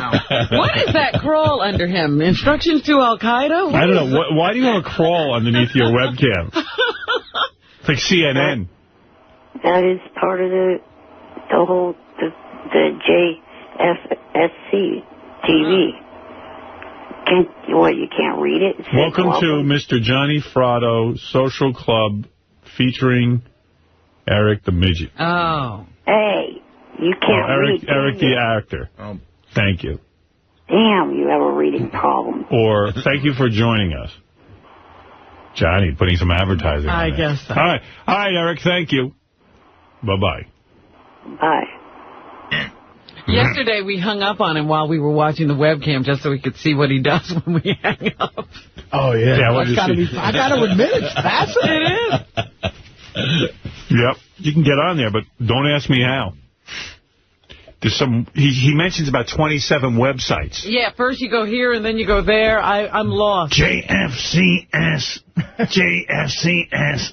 TV. I think it is .tv. And Hacky Shack. You know, that reminded me of that scene in Caddyshack when the black guy's like, $50 to Smells, kid. Picks his nose. Eric the Midget, you're on the air. Good morning. Good morning. I was calling because I wanted to talk to George before he left about Heroes. No talking about Heroes because I haven't watched the episode. It's a great episode, Howard. I can't. What are you waiting for Sunday night or something? Yeah, I was going to watch. Fault you're being pokey. Being what? Pokey and watching. Pokey? I'm not being pokey. I've got a job. And my girlfriend, isn't a Heroes watcher, so I've been unable to watch it at night. Besides all that, aren't you supposed to be working on a script? How do you have so much time to watch? Yeah, where is the script you're supposed to be writing? I sent some of it in already. I haven't seen it. 4 pages. I want to read it. I can't imagine it takes time to write the shittiest screenplay ever. Yeah, how long you should know about that, Artie. It took me a while to write mine. Yours, I'm sure, will be done very, very quickly. What's yours about? Eric is going to be writing a movie that I am going to take a look at and see if we can't produce for Howard TV. I see. Eric is a young and up-and-coming writer, George. He's already written a children's book. I understand that there's a literary background there. And I wouldn't be surprised if Eric offered you a part in this film. Oh, really? I wouldn't be surprised. Eric, are you thinking of George for anything in the movie? there could be something in there that I could put in. Wow. Wow. Well, I'm sure he's honored. Well, you haven't put anything in yet. Yeah, you got to get to work. Stop watching Heroes and get to work. Hey, Artie. How'd you like that Heroes episode? It was real good. Can't wait to see what's coming up next. Nobody cares, the writers are fantastic. All right, listen, Eric, get to work. I don't know who. I meant nobody cares about what he thinks, not Hero. Right. Where are these 4 pages? Who did you send them to? I sent them to Will, and it should be 6 pages. Will, where are my pages? They're coming, Howard. No, I mean, when was he going to give them to me? Well, just forward them to me. He said he didn't know you wanted them. Of course I do. All right, they're on their way. I'm thinking of going into production. Eric could be going in all the wrong direction. Yeah, I need to give this kid feedback. They tell me his writing style is a cross between Edward Albee and an earthworm. There's the script. I hold it in my hands right now. Wow. Eric's Angels. I told you I don't want this script. No wonder Will didn't give it to me. I don't want Eric's Angels. I want you in it. I want you to play James Bond. No, it's an impossible part for me to play. I don't want you to do voiceover in your movie. I want you on camera. You read it. I'm not doing voiceover. There is a video phone. You see me on cam. No, Charlie never appears on cam. And not only that, you're just going to be sitting on a video phone. That's ridiculous. That's what makes this one different. No, I want you in bed with chicks. I want you to be the main star. I'm not producing this. Look, jackass, that's all you're getting. Well, f*** you. I don't have to reproduce this. I told you. If I don't like it, I'm not doing it. I don't like this. No, I'm not even going to bother reading this. This offends me. Can I read it? Here, you read it. I won't read it. Okay. Wow. It already sucks. You didn't even start reading it. You just started the first page. You looked at the page, first page. You're saying the first page sucks? It actually has a smell coming from it. Wow. Did you jizz on this? No, I did not, fat ass. It came out of their printer. How could I have done that? There's no... What is it? What, I come there to there's no lines. It's just all parentheticals. Like you're just... I mean, there's nobody talking? Yeah, it just says, Eric, the setting is an L.A. office with apartment rooms attached where we find 3 beautiful female private eyes that work for a man named Eric O'Neill. Boy, you've really taken artistic license so far with the Charlie's Angels twist. Yeah. Yeah, there could be some copyright infringement. I mean, let's have something original. But go ahead, yeah. Intro, voiceover while action and close-up shots of each of the 3 women take place. I'm Eric O'Neill, a very rich and secretive man. Eric, you don't tell people that. You show them by your office being a power office. You don't go, girls, I'm a very powerful and secretive man. Listen, he doesn't change the Charlie's Angels idea at all. Right. I hired these 3 women straight out of the L.A. Police Academy after they didn't make it as officers. Oh, please. Eric, how is that original? We'll be sued. Yeah, I mean, already there's a lawsuit. And how is this writing when you're just ripping off a script? I needed 3 women to help me run my PI business. See, I can't do the work myself because of my disability. I'm the voice and the boss behind the business. So far, it's a real snoozer. Yeah. You know, you could really take advantage of your disability as a innocuous witness to various events. You take that idea and use imagination. Well, imagination, he ripped off Charlie's. I know, exactly. There's nothing Eric, how do you answer these charges? I don't know.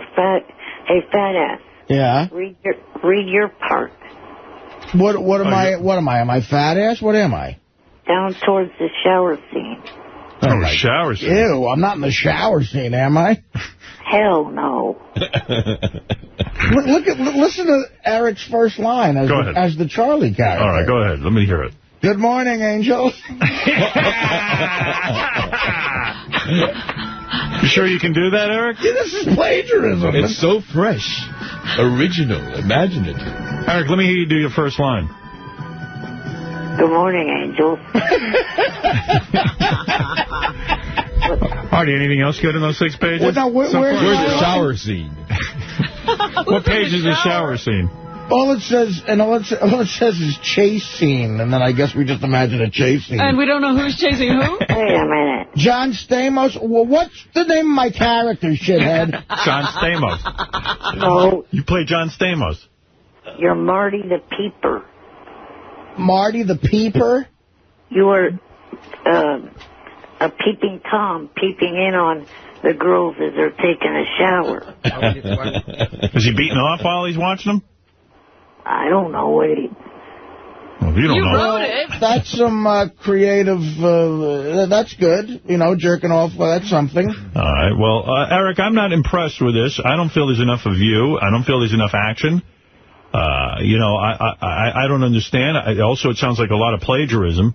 Your first line is, hello, angels. I mean, this is crazy. It says, and then it says in parentheses, it goes, the person in charge is John Stamos. Of course, he'll play himself. Oh, jeez. The person in charge of what? John Stamos. Hey, girls. What is John Stamos in charge of, Artie? Completely. It just says the person in charge of the... Is he in charge of the Kodak Theater? He's in charge of a celebrity charity event that is going to be there. All right. Well, the dialogue is pretty mind-numbingly boring. Hey, girls, I'm glad to see you three. Angels. Hey, Mr. Stamos.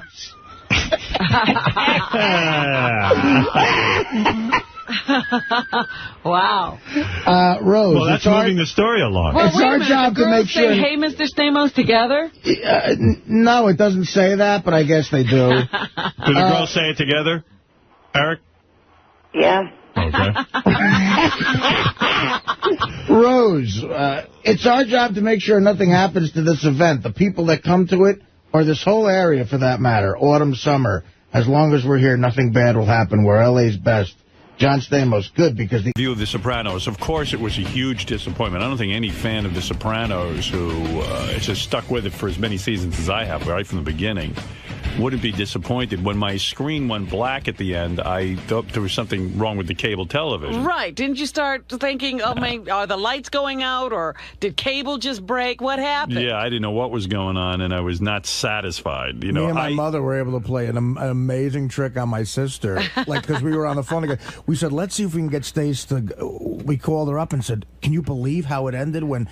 And we said somebody got shot, and it just went right to the credits, and we had her going for a little bit. Like, she was really... Right. Well, you know, it's a funny thing.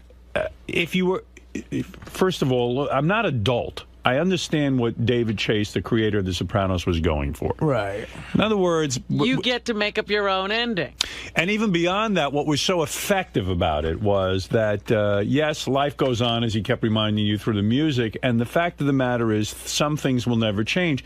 And you were waiting for something so big to happen that you started to feel. You actually got to experience the pressure of what it must be like to constantly be looking over your shoulder. Right. Because as you watch this episode, you're going, oh, okay, they're going to get killed. They're going to get killed. Is it here? Is it here? Is it here? Yeah, it's going to happen. It's going to happen. It's going to happen. And look at these shady characters. Look at the shady characters.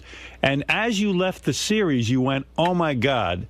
That's what it must be like to be the head of a mafia. Yeah, but that's not what you do for a final episode. Agreed. I was very, very dissatisfied. I wanted some sort of... Phil Leotardo getting killed was great. That was great.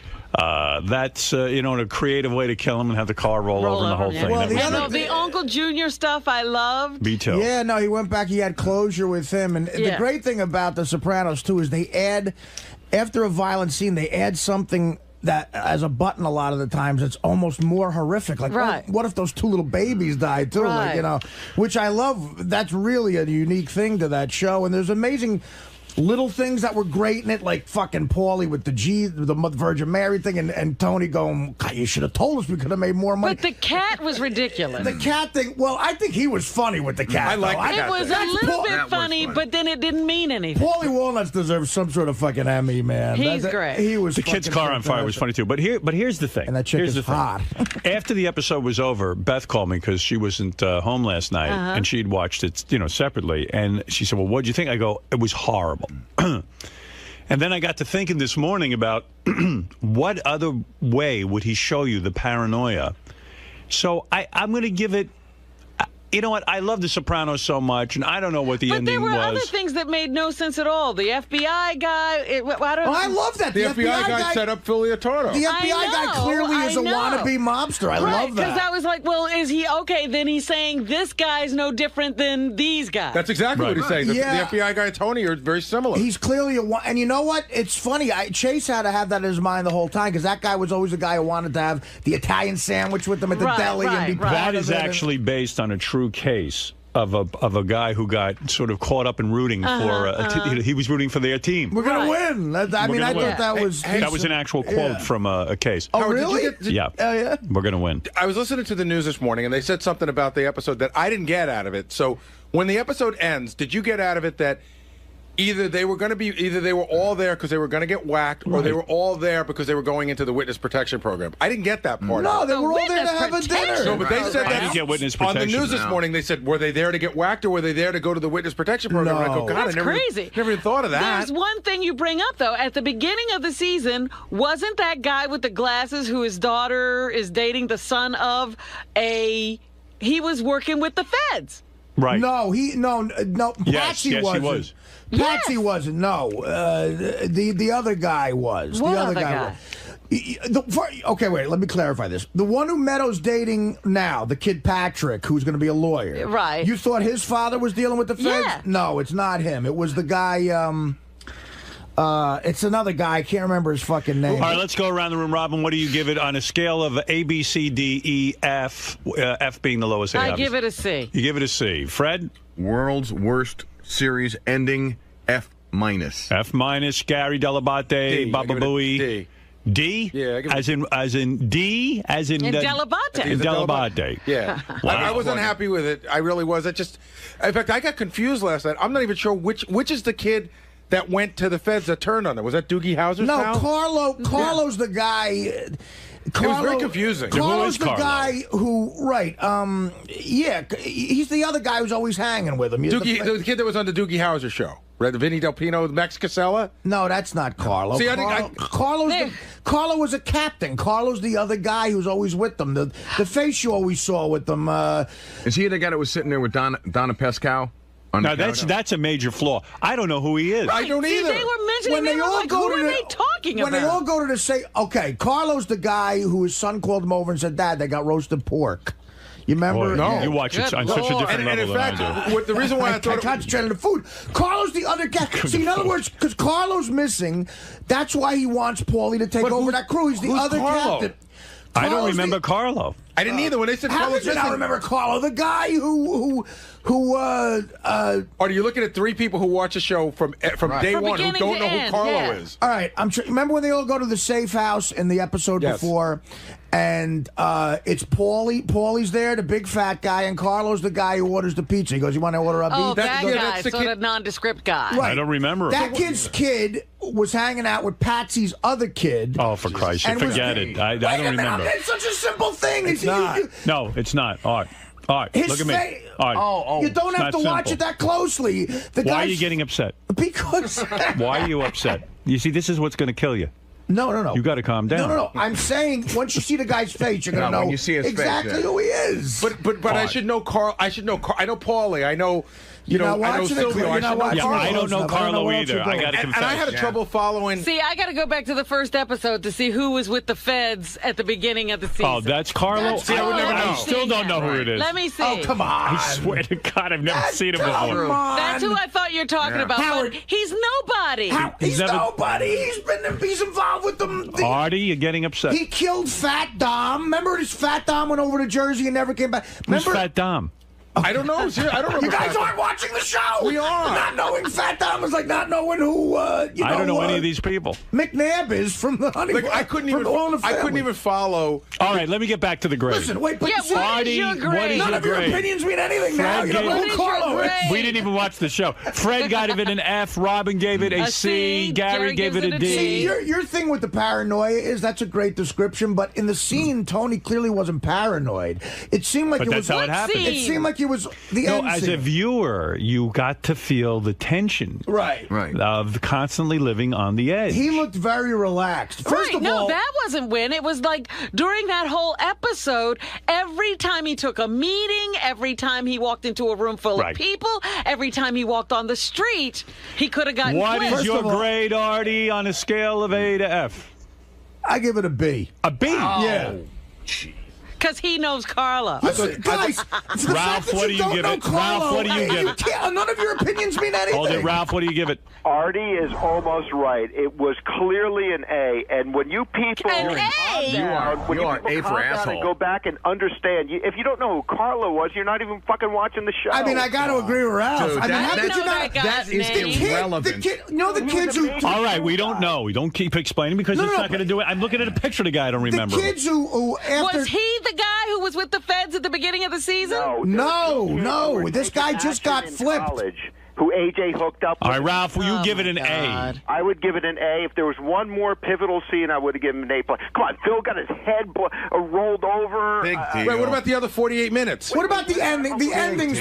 What about Uncle Junior when they come to that realization that it all means shit? That's like, he doesn't great. even That was remember being beautiful. involved? I said that was He's trying to beautiful. make chicken salad out of chicken No, shit. Fred, Come you know on, what? dude. You don't know what you're talking And about. neither do you, Ralph. The answer You're going on the street and you talk to anybody who's like an average, regular person viewer who has watched the show religiously yeah, but those are the since day. stupid people. So we're now we're making it for Mensa candidates. It's for smart people. Get real. The Daily News got it right. The headline of the Daily News you today don't says. understand it. The Daily News headline today says. Great. So let's watch, Plato. Sopranos wax fans. That's how I No, think it's the people New feel. York Post. That's the New York Post. Yeah, You're for the looking. stupid people. All right. Now for the dumb opinion. All right, there's a guy who gives it an A. Do you remember? Ralph is so off. Do you remember the guy? Fred, Do you remember? Fred, do me a favor. You're off, man. Go You're back and watch these You're episodes. so off. No, you're trying to make it something that it's not. It's a masterwork. It is not. You know what it is? It's the equivalent of Godfather 3. You don't know the show. You don't even I know the show as well as anybody else knows the show. I'm watching it on just a regular viewer. It's like it's not like a college course, Ralph. What was the trucking company in season 1? It was mentioned about 10 times that Uncle Junior took, Oh, that's a ridiculous What question. is the point of that, Ralph? It's like it's knowing who the key grip is in episode 3. It doesn't matter. All right. Did the story move along? Did it go somewhere? No, All it right. did not. Fred, you don't know what you're talking about. Eric the All Midget. right, dude. Eric the Midget, you're on the air. Final word. Yeah, he's the expert. Eric, go ahead. I have a message on behest of my associate, Johnny Fraudo. He wants you to know that he fucking hates this series now after the series finale. Thank you. Why can't Johnny tell us that? Because he figured I get through easier than he does. What do you think, Eric? I'd rather hear from him. I actually am not a viewer of the show. You know what? Don't waste You that sit time. around all day and you don't watch the best show on TV. Well, I don't consider that the best show on TV. Oh, What's the best show on TV? Heroes. Whatever. Because I want to be a swordsman. First of all, it was weirder for me, too, because that restaurant where it ended, Halston's, I sat with my father in that exact booth probably 1,000,000 times. Is that right? I thought that was a funny place for them to have their last dinner. It's in Bloomfield, New Jersey. I think it's on Broad Street, and my uncle grew up 2 blocks from it. As a teenager, I was at that place all the time. If you're interested in the answer of what the final grade should be... Yes, go ahead. What do you think, really, Howard? Well, I'm going to tell you right away. My initial response after watching it, because I don't know what the hell I was waiting for. When that screen went black, weren't you freaking out? I would have given it an F. But I have to say, I woke up this morning thinking about every scene and thinking about the paranoia that I really felt paranoid the whole episode. I was so on edge. I was sick to my stomach. I was getting sick. I was like, uh-oh, something's going to happen. Something's going to happen. And this must be the paranoia. I'm going to give it a final grade of a B+. It was unsatisfying. But it was not the episode. I wanted revenge, and I wanted to see killing. The other great thing, I wanted to see an old-fashioned mob movie. You want to see everything you want to happen. You know what I mean? He left you wanting so much more. I gave it a B+, which is... without knowing... here's my It made only me thing. wish that I hadn't watched this entire season. Without the last scene, he seemed very comfortable. But that guy going to the bathroom, you know what? again, you think that's a hitman. I felt the same way you did, Fred, but I felt he did a Francis Ford Coppola. Coppola got us like the goodwill of Godfather 1 and Godfather 2. And then he made Godfather 3, and it was like the biggest letdown of all time. It's the equivalent of at the end of Godfather 3, when Michael Corleone... Could you shut up for a fucking minute, Ralph? I'll hang up on Ralph. He's just talking underneath you. It's like at the end of Godfather 3, when Michael Corleone just like falls down in his chair dead. Right. It's not with a bang, but with a whimper. It's the same thing with this. I think he was too clever for his own good. See, I disagree in the sense that, and I'll get off this in a second, but if you don't know who Carlo is, you if you say that one more time, Tony is paranoid about something. What did his lawyer say? Family. It could have been a stripper. Let Artie finish his thought. He's never going to get off this otherwise. Guys, Tony's more paranoid about the feds than anything right now because he's about to. They think he's going to get indicted. And the reason he's so paranoid is because the guy they flipped, Carlo, knows everything about him. I mean, he's like Paulie. Okay. So his kid got busted for ecstasy. Clearly, that was leverage they used to flip the guy. So Tony's telling Carmela, listen, they're going to indict me. She said, you talk to your lawyer again? He's like, yeah, Carlo's going to testify. That's not just some little guy. That's a guy who knows his entire operation. That's nothing to hang That's what he's worried about. In the end, you can't hang the whole 8 years of the show on that one little episode. So what does that mean, Artie? He's not an insignificant character. All right, but it doesn't matter if you know exactly who he is. You know he's important. You know he's Carlo. Wait a minute. We know that was an important flip for the feds, and that's why the indictments are coming down. We didn't miss that. Artie's going to quit again. You better calm down. That's what he's more paranoid about. I just didn't know who Carlo was. Artie, you got to leave the show. That's what he's more... I know why he liked the episode, because it ended in a restaurant. That's what he's more paranoid about right now, is the feds, not the hitmen. Let me say one more thing. Stop. The point is... He's not paranoid about that. He knows that's going to happen. The point is, it was such a great relief that it was just an indictment. He wasn't getting killed, and his family wasn't getting killed, and you felt a sense of relief. That was fucking great. All right. Now you're making shit up. Eric the Midget, what do you want to add to this? Anything, or are you done? Well, I also wanted to say, I was wondering, is there a over and under poll for when Artie will fall asleep today? Yeah, touche. If you're on for longer than 2 minutes, yeah. All right, let's... Eric's got some good lines. It's just your delivery, man. All I'm saying is if David James... What do you mean? What's wrong with his delivery? It's a little slow. Let me hear you do it. A little slow. What did he just do wrong? It's like David Chase. He's a genius. Slow. Are my arms tired? You can't stop doing it. Eric, you there? Yeah, I'm here. Waiting for your dumbass to shut up. Hey-oh. All right, thank you, Eric. All I know is if David Chase was sitting here and you guys didn't know who Carlo was, he would have said, listen, I don't even want to talk to you anymore. Listen, if David, you can't be serious with Artie, this argument. If David Chase was in there, they all change their tune and kiss his ass. No, I didn't. I gave it incredible. I gave it a positive review. Yeah, you gave it a very good review. Robin would just fall right in line. I said it was a C. I didn't really pan it. C. Now you're like D. Oh, it sucked. Now you're like up No, I did not say D. I said C. I gave it a B. I didn't give it an A because it didn't give you that, that incredible, like, whoa, what the fuck just happened? But as a piece of, art or work, I think it makes you think, and it was interesting. Let's go to Gary in Cleveland, Ohio, who wants to chime in. Go ahead, Gary. Yeah, you've got to understand, excellent ending, and if you remember, Tony and his brother-in-law are in the lake, and they said you never know when you're going to get it. Right. We were third-party viewers going into that restaurant. We're watching that thing. We really did get whacked as viewers. That was the end for us. We did feel the paranoia. We saw it. We never saw it coming. But that's exactly... All right, Gary liked it. Gary, unlike the other Gary, makes a good point. Now, let's go to Mike. Mike, you're on the air. Hey, Howard, how's it going? I was just wondering, do you think with the way the whole ending played out that would dovetail directly into a Sopranos movie? Well, there is talk of a Sopranos movie, actually. And John was saying that this morning. He thinks since they left so much on the table and so many people are still alive. They could do it. And if I was James Gandolfini, I wouldn't run from the character Tony Soprano, because I got news for you. He's like Beaver, like anybody, like Superman. These people are typecast, and absolutely, he's stuck. And he should do it, and he should milk it, and you know what? People love it, and don't be so uptight about it. Let's go to Eric. Eric, you're on the air in Albany. Hey, Howard, how's it going, man? Good. Hey, I got to tell you, Artie, I love you, but a couple weeks ago when you were debriefing the Soprano show and you're going through everything Phil said, you called Paulie Galtieri Paulie Viltieri. And it's like, no, I didn't. Kind of like a big fan that you did. And no, I didn't. I didn't say Viltieri. You said Viltieri. No, I didn't. He might have been asleep. But anyway, guys, just want to chime in. Thank you. I love you. The show's great. You're the best. Thank you. John Hine, you own the, you used to own the website jumptheshark.com. What are they saying?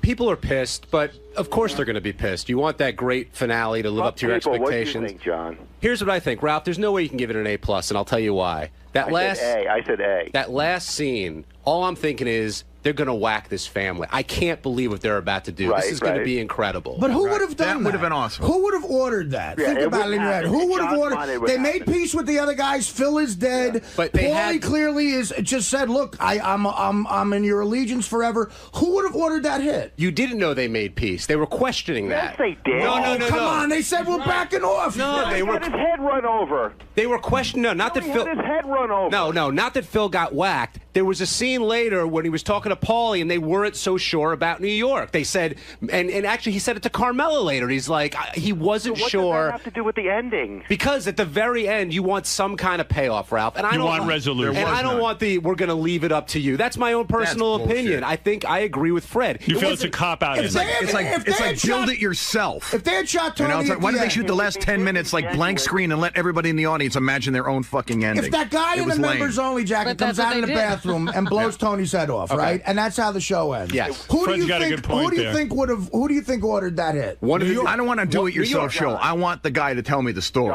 John, was it great when Agent Harris tipped Tony off? Absolutely. Was it great that scene with Uncle Junior in the hospital? I think they could have ended the show. I think they could have ended the show with the scene with Uncle Junior. Like right there. Yeah. I would have been satisfied. But then don't have Meadow Parallel Park, build up all this tension, Journey playing in the background. The tension we're talking about. Attention to nothing. Yeah. You're going to see it in 2 or 3 years when that movie comes out. Let's go to Fafa Fui. I just want to tell you that because all the guys have been asking me. So the thing that Kid Chris told me. Oh, yeah, I was going to say. And this is how it I wish he'd tell. I mean, how could he ruin it? There's nothing happened. But it really ruined my viewing experience when I tell you. So with 3 episodes left, he tells me that Meadow is going to get whacked.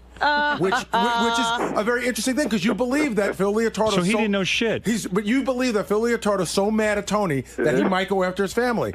So all I'm doing is watching the last 3 episodes, and when she's parallel parking, I'm just waiting for the fucking gun to hit her in the head. Right. Hey, Gary, Gary, you always get duped like computer viruses. Duped? Like somebody hits you up and like tips you off. What was the thing you knew, Howard? Oh, I knew that. Bobby Bacalari was going to die. Yeah. And Ralph, by the way, how do you get duped when a guy IMs you? That's not duped. The guy had wrong information. It's not that I believed it. It's that now I have to watch it. He probably set you up. He probably made up some shit, Kid Chris, and then he sent a bunch to JD as well. I thought he was going to. I thought the after that ending, I agree with Howard. Like, what could he have told you? I thought maybe he just said Tony lives. You know. Right. Let's go to A, babe. You're on the air. Good morning. I'm going to make my case in 15 seconds for why Tony is dead.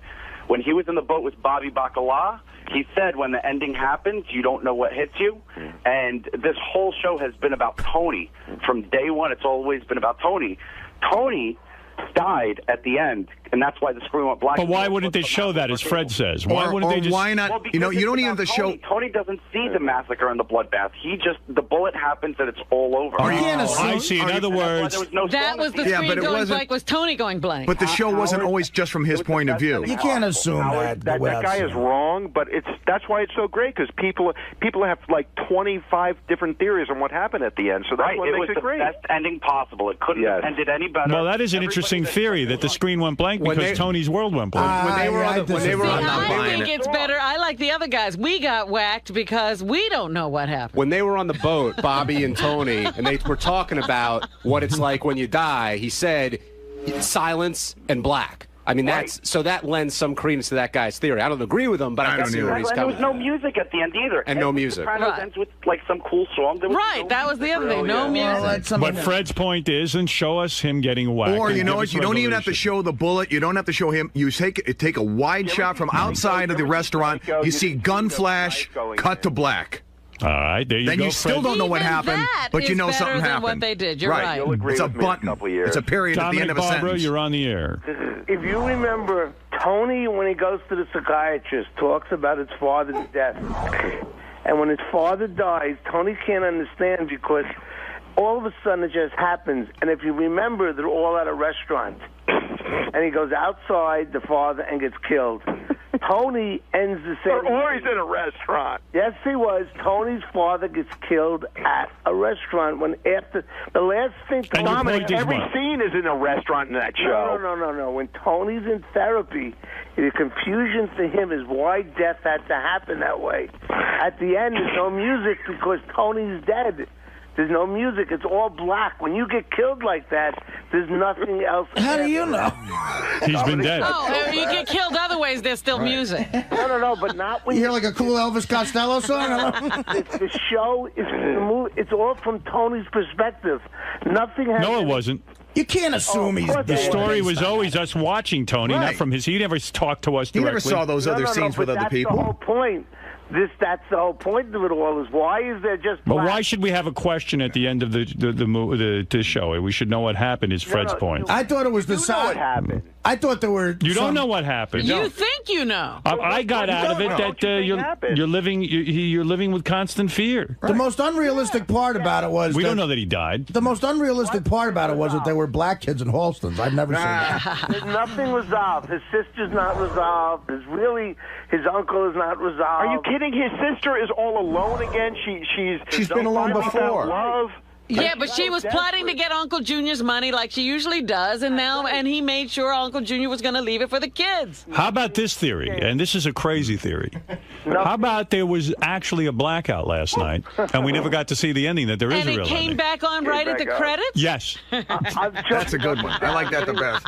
You like that? I'm praying that's the way it ended. I'm jumping up and down, hitting my TV. Then I can't wait for one of the replays this week. Did you hit your TV? I thought something was wrong with my television. I was freaking out. I thought my TiVo went out. I'm hitting the computer box. I'm like, yeah, did it cut it off early? I went into a total panic. I ran downstairs to my other television, checked, made sure that one was okay. Mike, you're on the air. I was watching HBO for a half an hour after it, hoping someone would whack John from Cincinnati. Please. How bad was that? I don't know. I haven't seen it. You know what? That was a bad time to premiere anything. We're all all thinking about the episode. I don't have time to get into John from Cincinnati. That's why it's an A.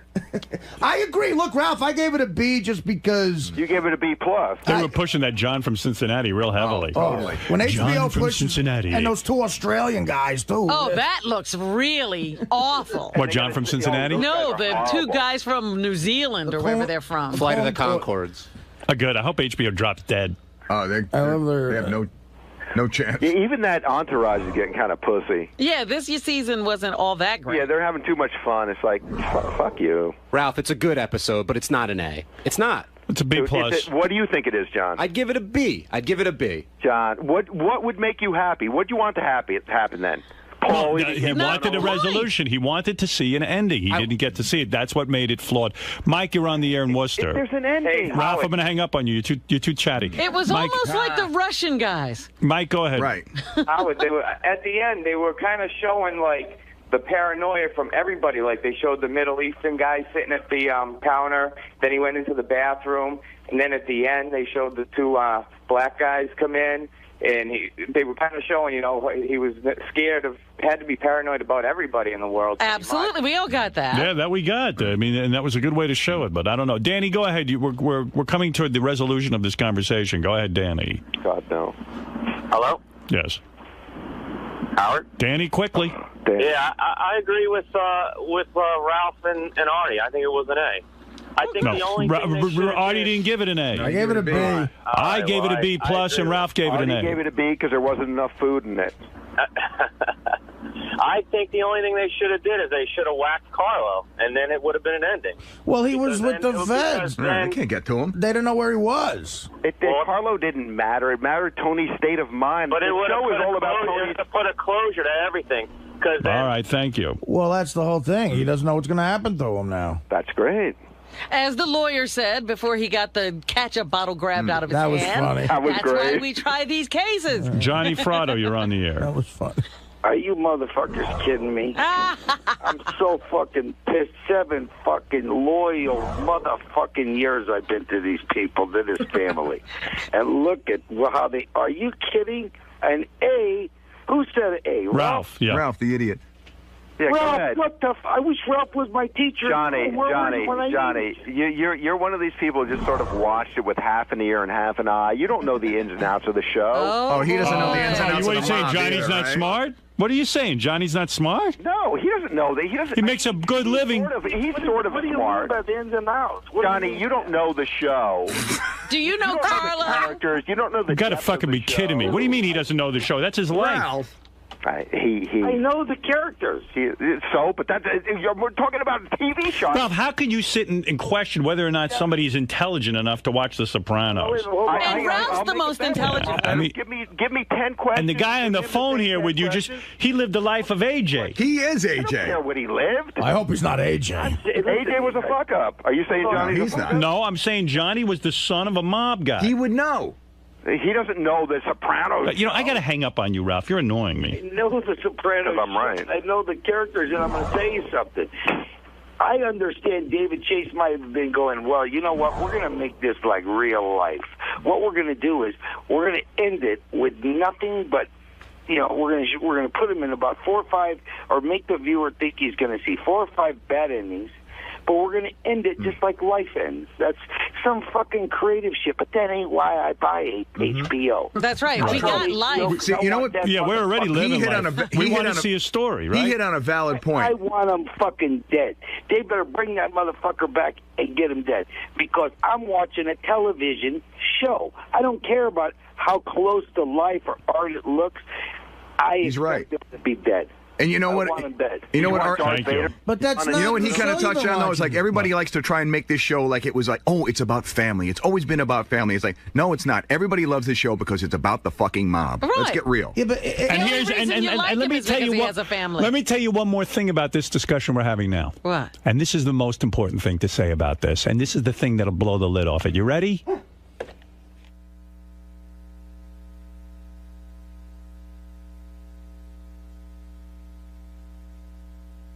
How's that for art? Fred, play a commercial word. I Go thought we ahead. were really going on. What's happening? This is Adam Levine from Maroon 5, and today we're doing the Howard Stern Show. And we're actually really excited because we're huge fans. And since I was about 12, about 11 or maybe even younger, I've been listening to his show. He's been fucking my mind up. So you're familiar? Yeah, extremely familiar, actually. It's just so funny because I've never really, like, as far as radio is concerned, there's nothing I've ever listened to kind of consistently my whole life. But Howard, man, my father turned me on to him when I was really little. He used to drive me to school. It was the one thing he could, hold over my mother's head, when they got divorced, is to have me, corrupted by Howard. So thanks, buddy. It was awesome. So you know he's going to ask you about girls and just sort of All being the part of chicks. the Hollywood scene and everything. Yeah, I'm sure he'll ask me about all the ladies and all that. And I already have my answer. I thought about it this morning. I woke up and I thought, all right, well, I don't want to call it, it's being specific about these chicks is kind of disrespectful, That's what I think. Right. So my answer to him is probably going to have to be something along the lines of, like, I know from listening to the show for so many years that the dudes that come on the show and brag about all the chicks they slept with wind up looking like douchebags. You know it, Howard. It's actually true. So I'm going to try to get around it, but I'm sure he'll bust my balls a little bit. But right. That's all right. Well, good luck in there today, man. All right, man. Thanks a lot. Thanks. Hey, look who's sitting here. Adam Levine, Jesse Carmichael, Maroon 5's new album. We're here to celebrate. We're here to celebrate the release of the new album. Yeah, man. It's so good to be here. We're such big fans of the show. I just want to let you all know that. So. Thank you for saying that. It must be nice being a rock star, huh? It's pretty good. Yeah. It's a good. When do you know that you know how many guys have bands and garage bands and all this stuff? When do you know? When does it hit you that you might be good enough to actually be a professional musician? Honestly. Well, you kind of have to pretend that you know for a long time when it's totally such a far reach, Is it tremendously difficult in your personal life when your parents and everyone are saying to you, listen, it's nice that you have a hobby with your music, but you know what? You better get a fucking job. No, well, actually, all of our parents actually were super supportive always, which was really cool and interesting and not typical, because usually parents think it's such bullshit. Right. And it's almost impossible to make it. So if my kid told me he wanted to be in the band, I'd be like, that's fucked up, you know. But they've been really cool. But you had actual early success at 17 years old. Didn't you get signed by a record label? Yeah, we got signed to Reprise, which was Warner Brothers. But they took really that away. Young age. Well, we failed miserably. Did you make an album? Yeah, we made an album. They spent tons of money on us. You know, gave us a little bit of money. And Rob Cavallo produced the record. And Rob Cavallo is an amazing producer. He does all Green Day's records. But the band wasn't called Maroon 5. We were called Cars Flowers, and we sucked. Cars Flowers. Yeah.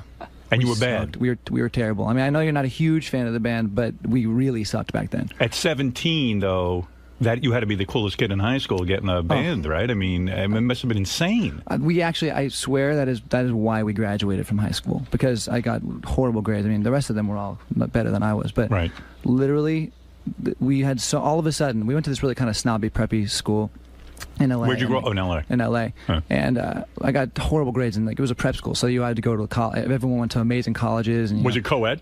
Yeah, yeah. So I imagine getting signed at 17 to a record label, and you're good-looking dudes. Girls, yeah. Girls were always, that was never your problem. Well, when we started a band when we were like 14, we started, and we didn't get into it for the girls, but then you realize that that's why you stay in a band. That's not why you join a band, because I think we actually loved music, but then, well, this is going to be really good for our sex lives as well. So. Do you think you're even capable of ever getting married? Because women, it's been so easy to get women. It's almost like the conversation I've had with John Stamos. You know, you're good-looking dude, you make a lot of money, you got a great job.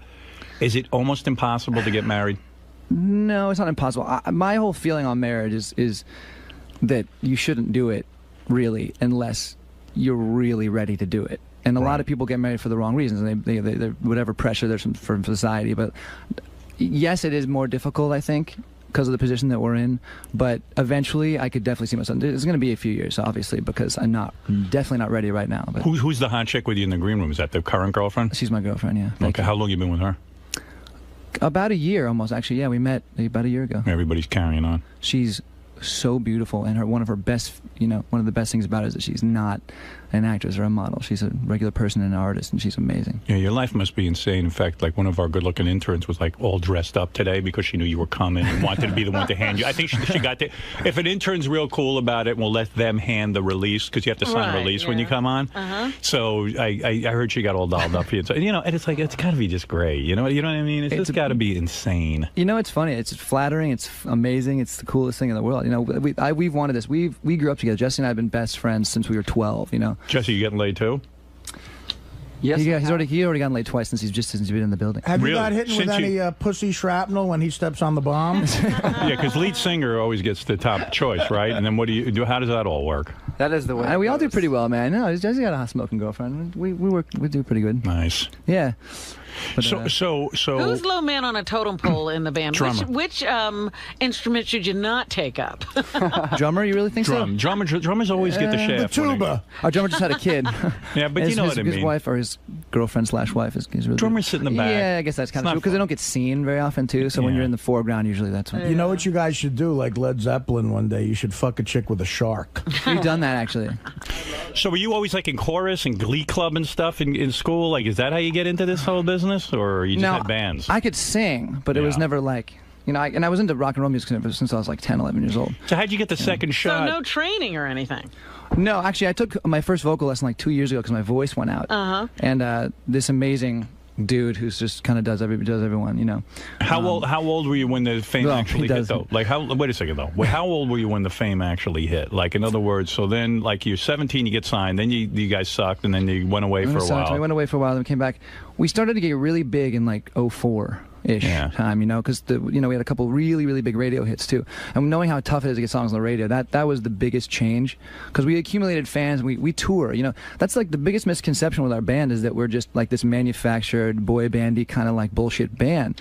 I love to write kind of accessible, like, pop music. I love pop music, you know, because I grew up listening to tons of different shit, and then got really into Stevie Wonder and a lot of soul music, and I love pop music, you know, Michael Jackson, Prince, all that stuff. but I have no idea what a hit is. You know, the people you just write it for yourself, and you hope that people are going to like it. Sure, exactly. You know, for our fans, and even sometimes for the radio. But like the shit that they pick for singles, I could never have told you that song was going to be as big as it was. Just that, you know. How old were you when you started to get laid? Were you like 12? I would guess you started. I lost my virginity when I was 15. 15. But we were man. I'm not sure actually. It's a what about you, story. Jesse? Were you too? 15? No, later on for me. Later on. Man, awesome.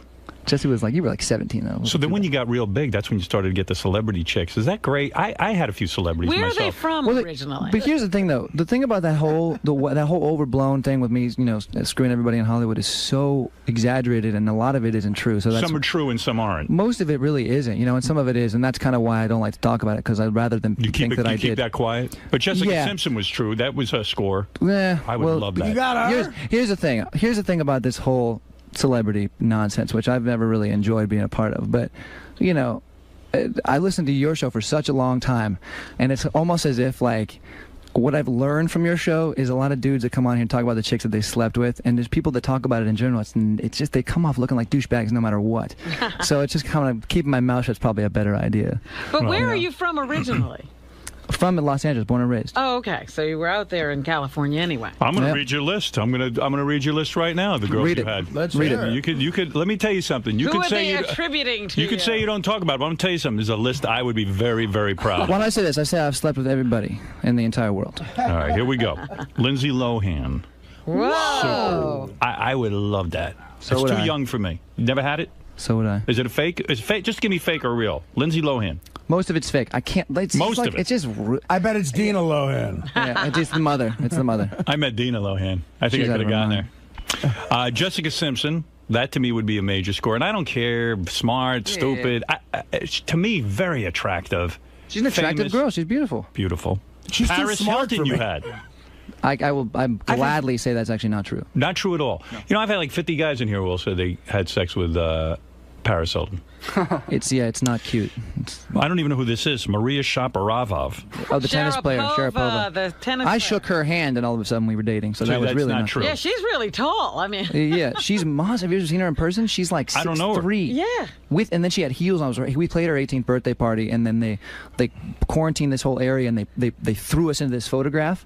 And we were like, holy shit. And the next thing I knew, the next day we were dating, and there was all these pictures. Well, you guys do hot that? chick birthday party's the 18th. If a dad calls you up and says, hey, $1 million, come play my kid's bar mitzvah or something, would you do it? Hell yeah. You would? Why not? Go out and make some money, man. right? It's so rare to make money doing what we do, period. We've known that from failing so miserably. Right. So hell yeah, and no one knows about it anyway. It's bar mitzvah, you're done. That's right. And the fact of the matter is that, as you say, it's good money, but B, why not? You're a singer. Hey, I'm Jewish. Why not? Go sing. That's I'll it. do a bar mitzvah. We've done some awkward shit, man. We've done some weird. What's the most awkward thing you had to do? We did this thing like in Utah. It was a wedding rehearsal dinner, so it wasn't even a wedding. There was like 50 people there. Who'd they have for the actual wedding? Led Zeppelin? All right, I think Hootie and the Blowfish was playing the actual wedding. They do that shit all the time. Right. And they took us out to this like remote mountain range in the middle of nowhere, and it was like a cowboy theme with a bunch of older people, and we were like, oh shit, this is just going to be weird. But the craziest part about it was that there was this massive setup. Like, it was set up for Zeppelin, honestly. It was like a huge PA and crazy, and there was like 15 people there barbecuing and like getting wasted. So we were like, this is really awkward. And then some girl that I knew that from a long time ago that I think I'd hooked up with, like, was drunk, and she was with her fiance, and she got on stage and she was dancing, and we were just like, get me the fuck out of here, man. Wow. But what do you get paid for a gig like that? Can you get $250,000? More than that. More?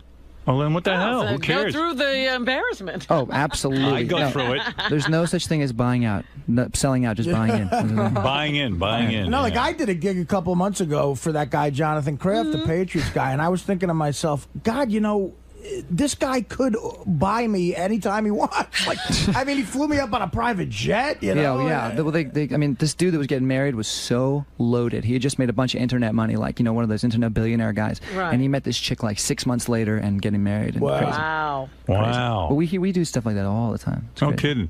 So when you start to make money, does the band have to split it up equally, or don't you two guys make more of the lion's share because you write all the songs? Yeah, well, the way we do it is we do it very deliberately. Like, from the beginning, it's the kind of thing where with bands there's such a weird chemistry, and you don't want there to be resentment, and some people do more than others. And, right. you know, Jesse and I do A lot of it, especially a lot of the songwriting. So we do it very like, you know, I wrote 75% of the song, you wrote 25%. If the bass player wrote 5%, whatever the case may be, you know. You'll actually break it down. We break it down just because then it avoids any kind of ambiguity or like there's no gray area. So, you know. That's kind of cool. Let's see. Here's the rest of your list. Kirsten Dunst. True? Nice girl. Dated her? Friend. Friend. Okay. That means you had her. Model Kelly McGee. I don't know who that Kelly is. McGee. I dated her for 2 years. So that was actually a model, man. That's. I hope she's you beautiful. got her. She's in the video. You've ever seen our videos? But she was in our video for This Love. Super hot. She's beautiful. Natasha Bedingfield. I don't know who that is. And Natalie Portman. That must have been interesting. I barely know Natalie, but she's just a friend too. I'm telling you, they love. And anybody you're with. And Paula Poundstone. Anybody I've ever met that's an attractive woman, I have slept with. I can't start any rumors. I tried to at this event this weekend. I tried to stand next to every chick. I'm starting the Artie Paula Poundstone. She's foxy. I'll take it.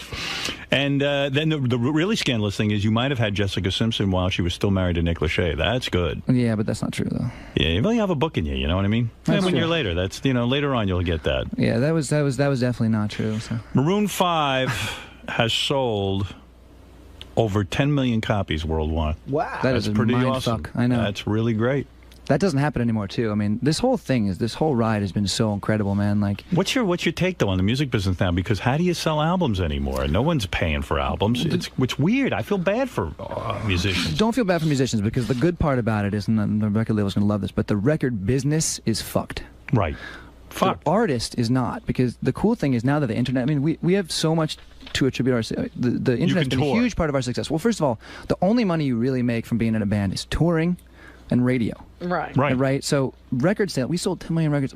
The smallest amount of money that we made from this whole crazy thing is from sales of records. So now it's kind of shifting to the internet, and without the internet, we wouldn't have become big because word of mouth and all that stuff is how we spread the word. And satellite radio too. Satellite, which I'm obsessed with. I have it I have Sirius in my house and in my car, and I'm obsessed with it. It's amazing. You also dated Penthouse Pet of the Year. I did. Heather Van Deven. Did I? Did you? I did not. You did not? No. Oh, you did. So no, you just made the face. I did. I didn't. No. Are you exclusive with this current girlfriend? Is that the problem? Yeah. Well, I am exclusive with my current girlfriend. Yeah. I got to take a look at her. You mind if I take a look? She's beautiful. Try her in for a second. No way she's coming in here though. Oh, she'll come in and say hello. I won't bust her Come on, balls. Becky. Come in for 1 second. What's she do? What does Becky do for a living? She's actually she's an artist. Believe it. She paints and she's incredibly talented. There she is. Becky. Oh, Becky. Oh, yeah. She's a regular chick. Oh, you're hot. Look, the best part, Becky. I like Becky myself. She could be. When I first saw Becky, I was like, shit, how is she not a movie star? Where did you meet Becky? Wow, you ready, baby? Yeah. I met Becky in Vegas. Holy shit! What were you doing there? She was a hostess at 9 Steakhouse by the Palms. At a steakhouse, a hostess. That's what you got to get, Artie. Becky. And I was so blown away by how beautiful. I've been to 9 Steakhouse. I had a steak. I didn't see Becky. You were busy with the steak. Becky, did you know who he was right away? Or No, I didn't. I sat him and I said, "Enjoy your dinner." And that was it. And then she went into the back, and they were all. But you probably thought he was good looking. Hostesses are the hottest chicks. We're supposed to be. I know, at restaurants and stuff like that. So now you're not hostessing anymore. What's the arrangement, though? Do you guys have a financial arrangement? No, not yet. Because if Becky's on tour with you and stuff and hanging out, which is what you want, you don't want to be separated because that would be a disaster. She's getting used to this whole thing. She's new. Oh, sorry. I'm an sorry, independent girl, you know. Are you? But how much can you make when you're a hostess? What are you pulling down? She pulls down a lot of money right now. Shit, she's working in L.A. What are you doing now? At Roosevelt. Cocktailing. Are you working at the Roosevelt? Yeah. Wait a second. Were you there this weekend? Hold it a second. You're dating him and you're still a cocktail waitress? We're moving slow, goddammit. Wait a second. I got to understand How many years has it been? Hey, I take care of my woman. I do it by her shit. I treat her well. Did you move in with him yet? No. No. When's that going to happen? You got to do what my girlfriend did. What? She said her apartment blew up, and she just said, I have nowhere to live. But that place you live in may burn down, actually. So It's true. Well, look at how hot you. Were you at the Roosevelt this weekend? Yeah. I was there Saturday. I was there too. You were there Saturday? How'd you not notice Did you her? see that couple fucking in the, does that happen At the a lot? pool, are you talking about? Yeah. There was a couple having sex. I block it out. I was at the Tracy Morgan after party. Is that happening all the time? So do you think, are you in love with Adam now? I am. You are in love. I am so madly in love with this woman. You are. See, that's the thing, Howard. You go to those places like the Roosevelt. I'm in love with her too, and I just met her. You think you could hit on a chick like this? She's dating like a rock star. That's the problem. But all right, rock star. You put it out. You're a rock star too, dude. Yeah. What album do I have? No, you got something That's going the on. whiskey talking. Oh. Wow. So what do you think? Why haven't he asked you to move in with him yet? yet. You got to give the I'm ultimatum. always there anyway, and I like having my own place. So what's she's the young. most? What's the most? Also, she's young. She doesn't want to move in with me yet. How old are you? 21. Oh, you're kidding. dude. You're 21. That's so fucking hot. That's crazy. I think you're the hottest girl in the entire fucking universe. Do you know that? I'm saying that on the radio, and it's because it's true. And I don't think you're lying. No, I really I don't think you are. I really do believe I don't it. see any flaws. You guys. Do you parade her around like at a pool in a bathing every suit? chance I get. You do. Yeah. You like that. She's beautiful. All right, let me ask you a question. She gets in a car accident, Oh my God. and Becky's disfigured. Would you stay with her? You dump her. All right, that's an honest answer. I wouldn't dump you, baby. I would stay by you until the dump end. you. Yeah, just say yes. You better stay hot. You would dump me, baby? If you like, let's say tomorrow, everything went away. I got in a horrible car accident, disfiguring. I looked horrible. Would you stay by me? No, you would not. I'd dump you. You'd get over me. Exactly. Maybe you would try. You would try. What is he to you? He's just some guy. Let me Let's ask be you honest. something. Let's say Becky goes through a tough period in her life. I don't know what it is. She gains 20 pounds. Oh, I would love that. I don't give a shit. I You think would she's love that. gorgeous. I think. You're lying. I think 20 There's pounds. no way. She'd be all Look at right that with body. 20 pounds? Are you kidding? She's so little. Fine with Her 20 body's pounds. perfect. 50 pounds. Look at how thin she should be. 20 pounds, she'd be all right. I mean, you know. No. curvy. You know what the best part about her though, and I like I a hate to sound meaty cliche. ass. She is Real She's breasts. quick and she's smart and she's not a fucking idiot and she's amazing. Are you That's another witty? thing. Are you witty too? I try to be. Yeah. Are you trying to be an actress or something? Is that why you're in L.A. as a cocktail No. waitress? She's in LA because she couldn't stand being all the way out in Vegas. You know I what? hated Vegas. She looks like a young Michelle Pfeiffer. That's what she looks like. I Yeah, agree. you look like Michelle Pfeiffer. I mean, don't agents come up to you every 5 seconds out All right, there? let me give you another Every once in a scenario. while. Becky turns 40. What do you do? Oh She's my gonna when she God. turns 40, she's gonna be smoking. By the way, I think she looks like a little bit like Bo Derek, a little bit, kinda. She looks like young Michelle Pfeiffer. By the time she's 40, we'll all be And dead is your sex anyway. life good? Is your sex life good? Or is it the best sex you've ever had?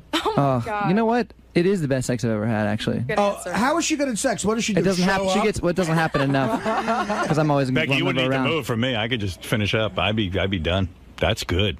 Did it take a long time to get her into bed, or did you guys hit it off right away? You want to talk about this? Well, we. What was the time? We didn't period? expect this to be anything. I mean, I was. No, I was like, this is. We were like, let's awesome. just listen. I got to Vegas. We were there working. Actually, we were writing music. We had the Palms as a studio, so we were there. And I was kind of on vacation to screw around with my boys and just whatever, have fun, and gamble and shit. And I saw her, and I was like, oh my God, she's beautiful. And then we slept together. We had sex the first night we met. Nice. But the thing is, Nice. we didn't expect. The reason why it became a relationship, and the reason why it was such an organic, kind of cool process, is because we didn't expect anything out of it. We were like, whatever. We one night stand, went to Vegas. We both got laid. Amazing. And then we just started talking. Then all of a sudden the next day, I was actually there on her 21st birthday. She turned 21 the day that I met her. Yeah. It was her birthday. So we kind of threw a little party the next day, and then literally every day after that, and every week. And See, so the love weekend is you she'd fly can't live in. without that person. But it just shit happens. I'm not a fan of we didn't go slowly or anything. We just kind of started up and Yeah, if it's never there, stopped. you do it. Yeah. Wow. You must get hit on all the time, though, right? Every once in a while. Yeah, I bet. Every day of her life. I can't believe you missed her. I can't even go there because there's so many I know, it's so douches. funny. Dude, I was in the getting on. back with Tracy Morgan looking at people fucking. I was trying to get a Jack and water. Place. You're always in the wrong place. The waitresses there are too hot. You can't get a Jack and water in that fucking place. What kind of shoes are you wearing? You wearing hot shoes? Boots. Yeah, you know exactly how to dress.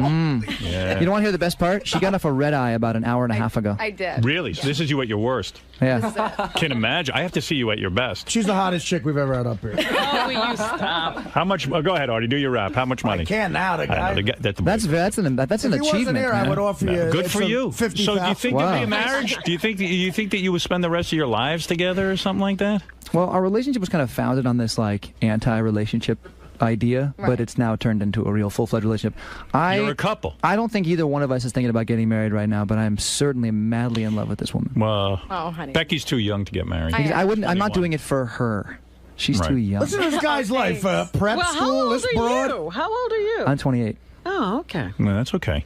I got 7 years on. That's not creepy. That's a good ratio, You though. haven't gotten to the creepy No, range no, no, no. yet. And also, that's. You ever see these guys date girls 19 years younger than them? Now, that's creepy. If there's any Yeah, justice, no shit. if there's any justice in the next life, he'll come back as like a slug or me. You have it too It's good. true. You Yeah, have no. it too good. Oh, yeah, listen. Not a day goes by where I don't pinch myself. Becky, you want to sit back here? Yes, I Sit do. back Let's sit here. with Artie. Yeah, make him like Wanna our sit on band. the couch you can right over there. The chair's not here today. It's here when Levy's here. It's not Becky, here sit down right there. Oh, all right. This is funny. She said. Artie's. Don't touch her back there. Yeah, don't touch her. I won't touch her. This is your microphone. 3 foot zone. But Becky, you must have just gotten out of high school or something, right? You're 21. Well, yeah. Yeah. I don't know. I don't have a mic on you. You remember? Yeah, that's what happens. Did Artie come on to you during the... what mic is that? I don't even know. Man, Guess this is, 4. Oh. by the way, I just got to tell you guys, too, this is such a trip because when I was like 11... my dad told me, man, Howard Stern is amazing. You got to start listening to Howard Stern. And so, like, my parents got divorced when I was like 6 or 7, and every day, he'd drive me to school, and I listened to I've listened to this show literally since I was 11 years old. Wow. And so I just know it so well, so it's surreal, That was probably wrong of your father to do. Yeah, that doesn't sound right. Yeah, you screwed me up. Sounds like he's really irresponsible. He really messed my life. No, but like the thing he told me, he's just like, listen, the shit's out there, you're going to find out about it. I'd rather you find out, Find out from Howard Stern. Find out from Howard. Find out. You taught me so much, man. Well, that's very nice of you to say. Thank you. How long did it take you to write this new album? About a year. We got home from all this, the whirlwind of whatever all was happening in like 05-ish, and we sold 10 million records, so it's like... Do you buy a house with all that money? What do you do? I bought a house. It was a beautiful house. I didn't leave home for like a month. I just shut myself out, and it was just the most incredible kind of retreat away from everything. And then we started working, but we started working out right when we got home. But it's been a little while since your first album. Well, our first album came out in 2002. Yeah. Which like I was 21, and it was all riding on that one record. So. Are you nervous when the album comes out and you go, I hope I can repeat the success. I hope I can do it again. Well, the interesting thing for us now is that it's almost impossible because the business has taken such a shit over the past few years. Right. Like, there's nothing. The sales are just down. Yeah. Even if now, even when we got really big, now selling almost as many records is basically the equivalent of selling what we sold originally. So like, you can't judge it by numbers and all that shit. I get obsessed with the numbers and think about it because now we're in this game and all the stuff I never used to think about. Right. But. Shit, we sold 500,000 records last 2 weeks ago. That's nice. Like the record's doing great, and people love it. So like, there's nothing else to be worried about here. Yeah. Do you think on the way out we can touch Becky? Now Becky, you're Artie, maybe Becky, as hot as you are, I'm sure no guy's ever dumped you. I'm sure you do the dumping. Oh yeah. Yeah. Are you ever afraid that you'll lose Adam because of his success and fame? Are you fearful of that? I would hate for any of it to end, but I'm not going anywhere, I promise. I'm so into you. I love you. I know she hates when I say that. What do you love about her most? Are you a leg man? Are you a breast man? Are you a vagina man? I'm a vagina man. I mean, well, here's the thing about her. She's short. She's not a tall girl, but her proportions are so perfect. She's like the most perfect miniature I can't person. argue with you. It's like, no, I love her. Someone's a midget, but I like it. Works for you. No. Look at the difference How tall are in you? species 5'1". right there. 5'1". I like that, though. I like 5'1". It suits you well. No, I wouldn't want her to be any tall. I wouldn't want you to be any different, baby. We don't want you growing. You grow an inch and it'll throw everything off. Well, I told her, I said if she was like 5'10", I'd probably be terrified of her. What's her worst physical feature? I don't see any, but None. I don't see any flaws. This is like the one I'm telling you. I can say this with certainty. You are absolutely perfect. She is. There's nothing to criticize. You have the real the or face. fake breasts? Real. Real. And also look at her nose. People cut themselves to look like that. Was that a nose job? No, perfect. I was born with this. That's why chicks hate her. Are you from L.A., Becky? No, I'm from New York, actually. Oh, really? Yeah. What part? Upper East Side. I was in Connecticut before I moved out, but you got sisters? I have a twin sister. You have a twin sister? What about Uncle Artie? The plot thickens. The plot thickens. Yeah. You have a twin. Does she really look like you? We're fraternal. She's brunette. Pretty much opposite. She's hot as you?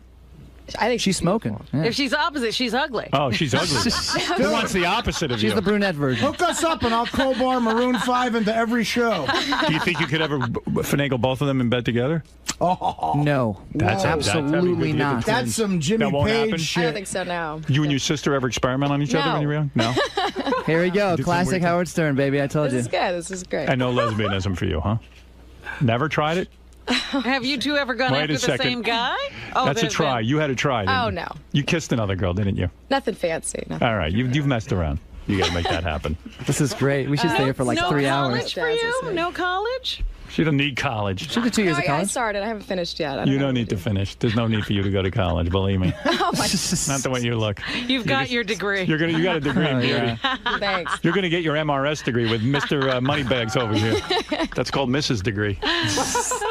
You get the MRS, right? Well, what kind of an artist are you going to be? I'm not sure. I paint now. I like painting, so we'll see. She's really good. She painted Artie a portrait will of... buy a painting. What about that tennis ball art? By the way, the hardest thing, too, when you're in a relationship with somebody and they're an artist or they're a singer, I mean, she was relieved when she ended up actually really liking our music because she really didn't want us. She didn't really want to hate us because then she would have felt that would have been bad. Oh, yeah. Yeah, but she loves our music, and actually, she painted a portrait of my dog. I have a golden retriever. It's like one of my best friends. She's the coolest dog ever, and she, sorry, that's fucking nerdy. I can't believe I said that. She painted a picture of my dog, and that's kind of a delicate thing when someone paints a picture of, your dog, and she's so talented. It was just like the most incredible thing, yeah. You, what, 2 years out of high school?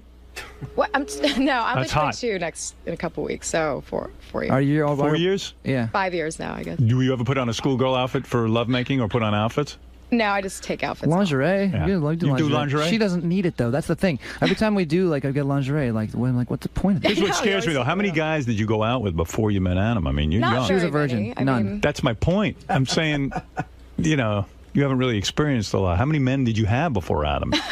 Like 1 or 2 or It's okay, or 5? baby. You can be honest. It's like couples therapy. It was Vegas. It was fun. I mean, 5. Oh, la la la la la la la. Okay, shut up. I don't want to hear about this. Well, you don't listen to these. 2 guys? Or? You slept with nobody. You were a virgin. You were was saving a yourself for me. That's how. How old were you when you had Clooney? Clooney, Jesus. Is that contagious? I mean, you don't know if Adam's good in bed or not. You haven't had enough men. He might I've had enough He to might know. suck in bed.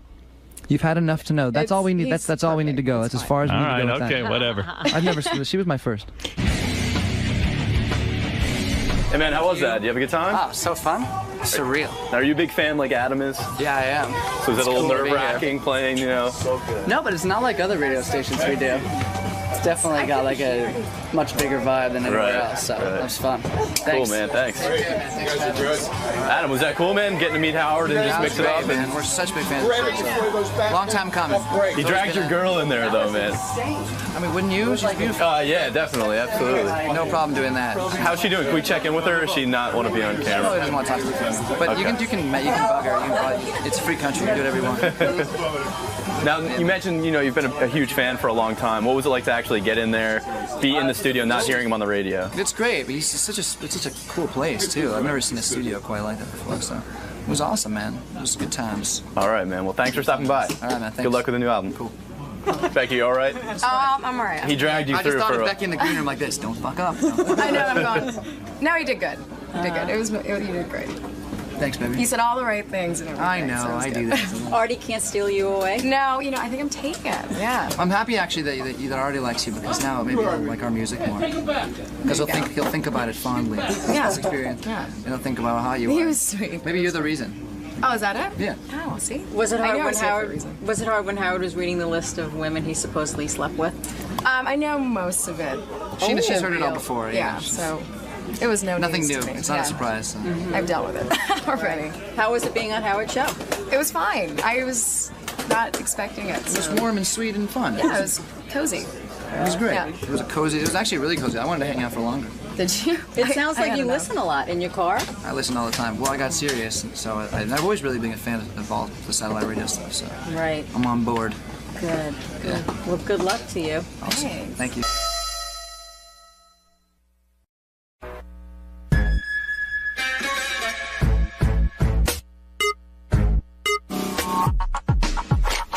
Welcome.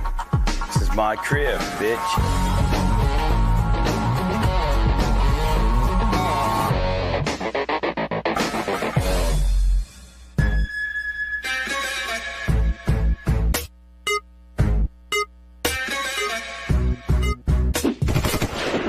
Basically, this is my crib. I built it about 6 years ago, me and my partner, Richard Fabrizi. I wanted to build it the way I like things, so I put a gym and a theater and a bunch of cool shit. This is my living room right here. This actually is the most non-used room in the entire house. It's like for show kind of deal. We have Christmas in here, and really, this is a lot of square footage that I could like have like a mini go-kart track or something if I had to do it over again.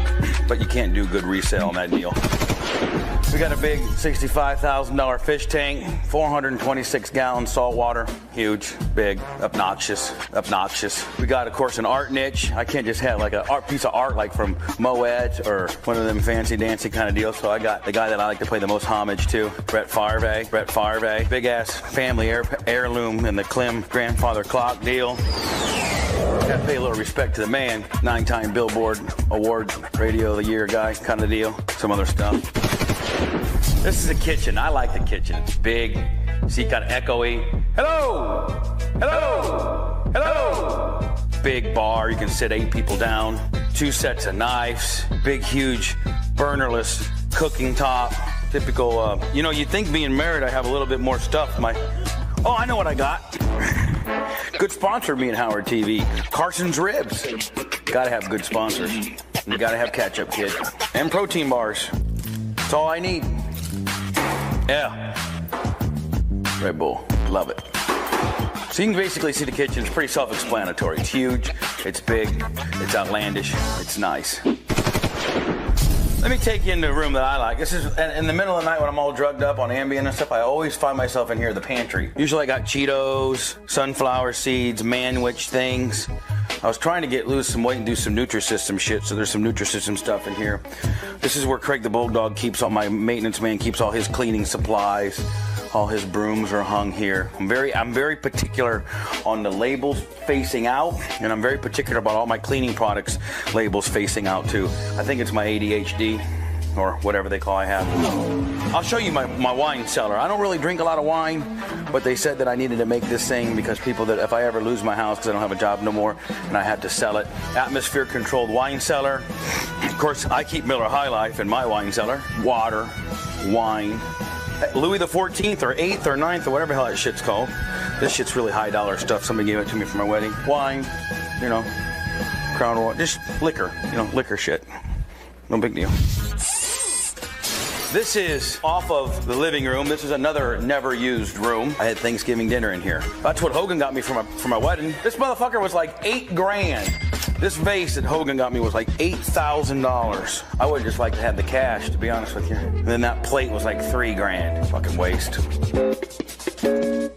We're off the kitchen here. This is my little boy's room. Just typical little boy stuff. He loves Tony Stewart. He loves Tony Stewart. He's got Tony Stewart bed, Tony Stewart serious stand-up. He loves the Gators. He loves Brett Favre, so he's got the whole fat head collection. It's typical little boy's room. Bathroom. It's not really a big a deal. Just a little boy's bathroom. Oh, let the toilet seat up. I like that. Gives me a little sense of being back home in Indiana, being a hillbilly.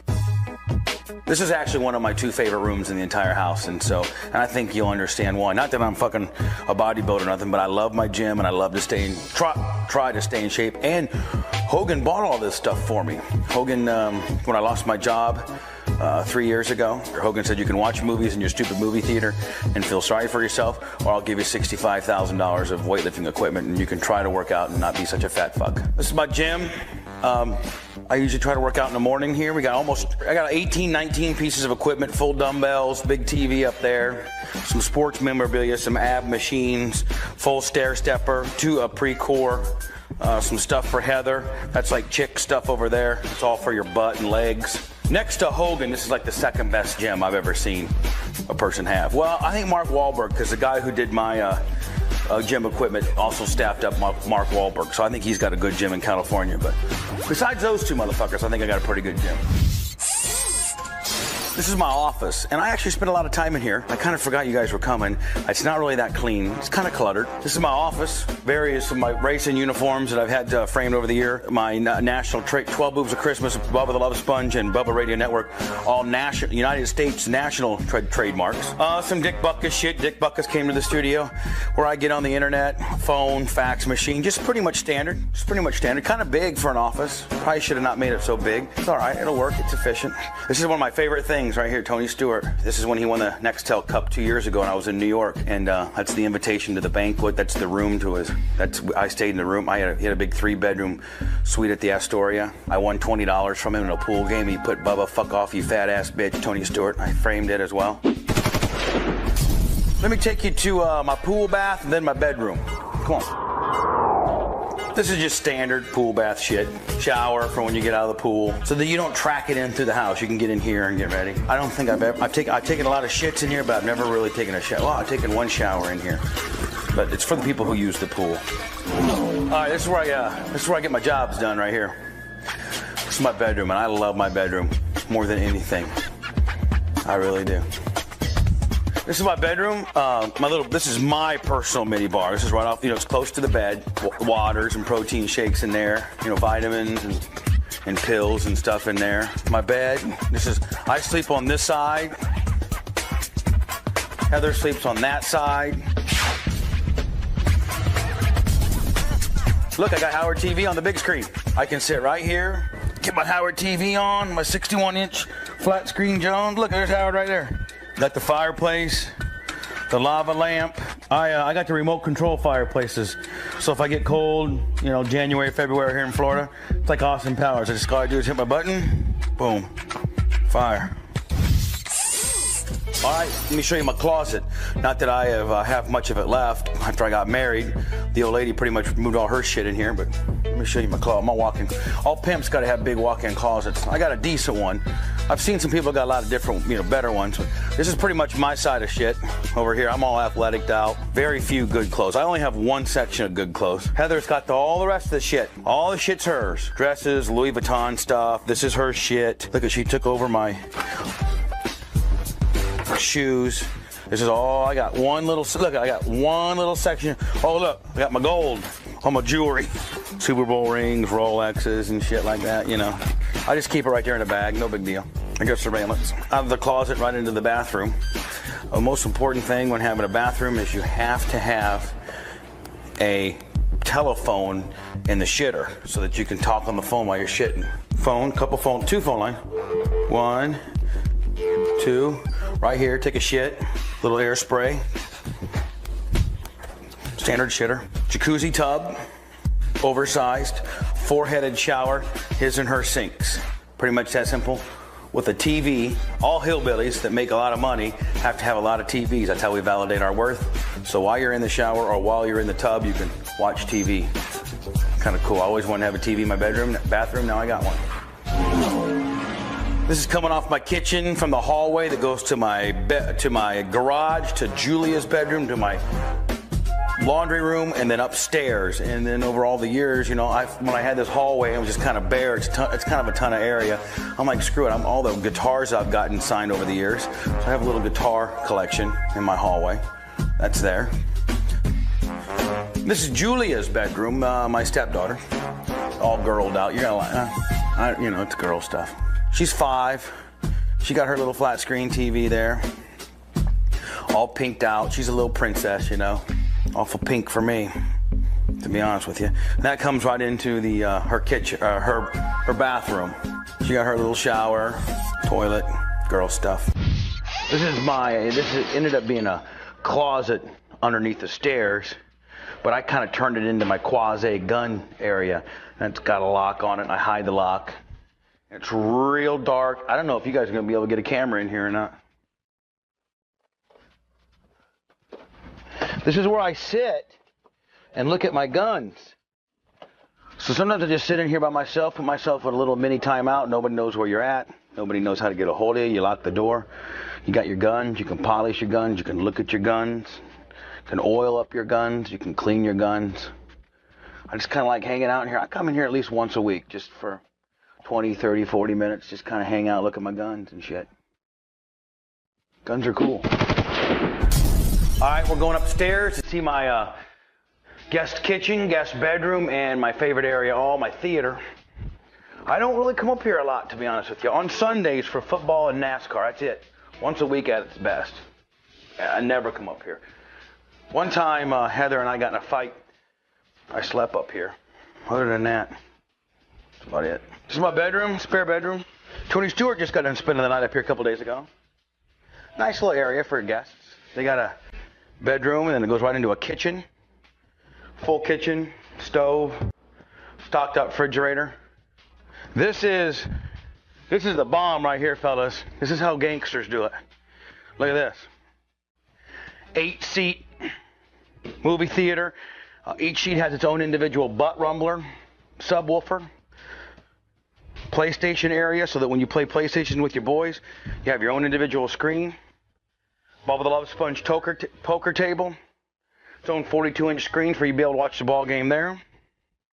Four 32-inch televisions for the smaller games and the 122-inch in the middle projection, high def, shit, 26 speakers. This is where the boys hang out right here. I love this room. This is my outside. I love it out here. Got a bar area, full bar with a refrigerator. This is where I train when I box. Jacuzzi, 12-man jacuzzi. Beautiful out here. I love it. I love Florida. I would never live anywhere else.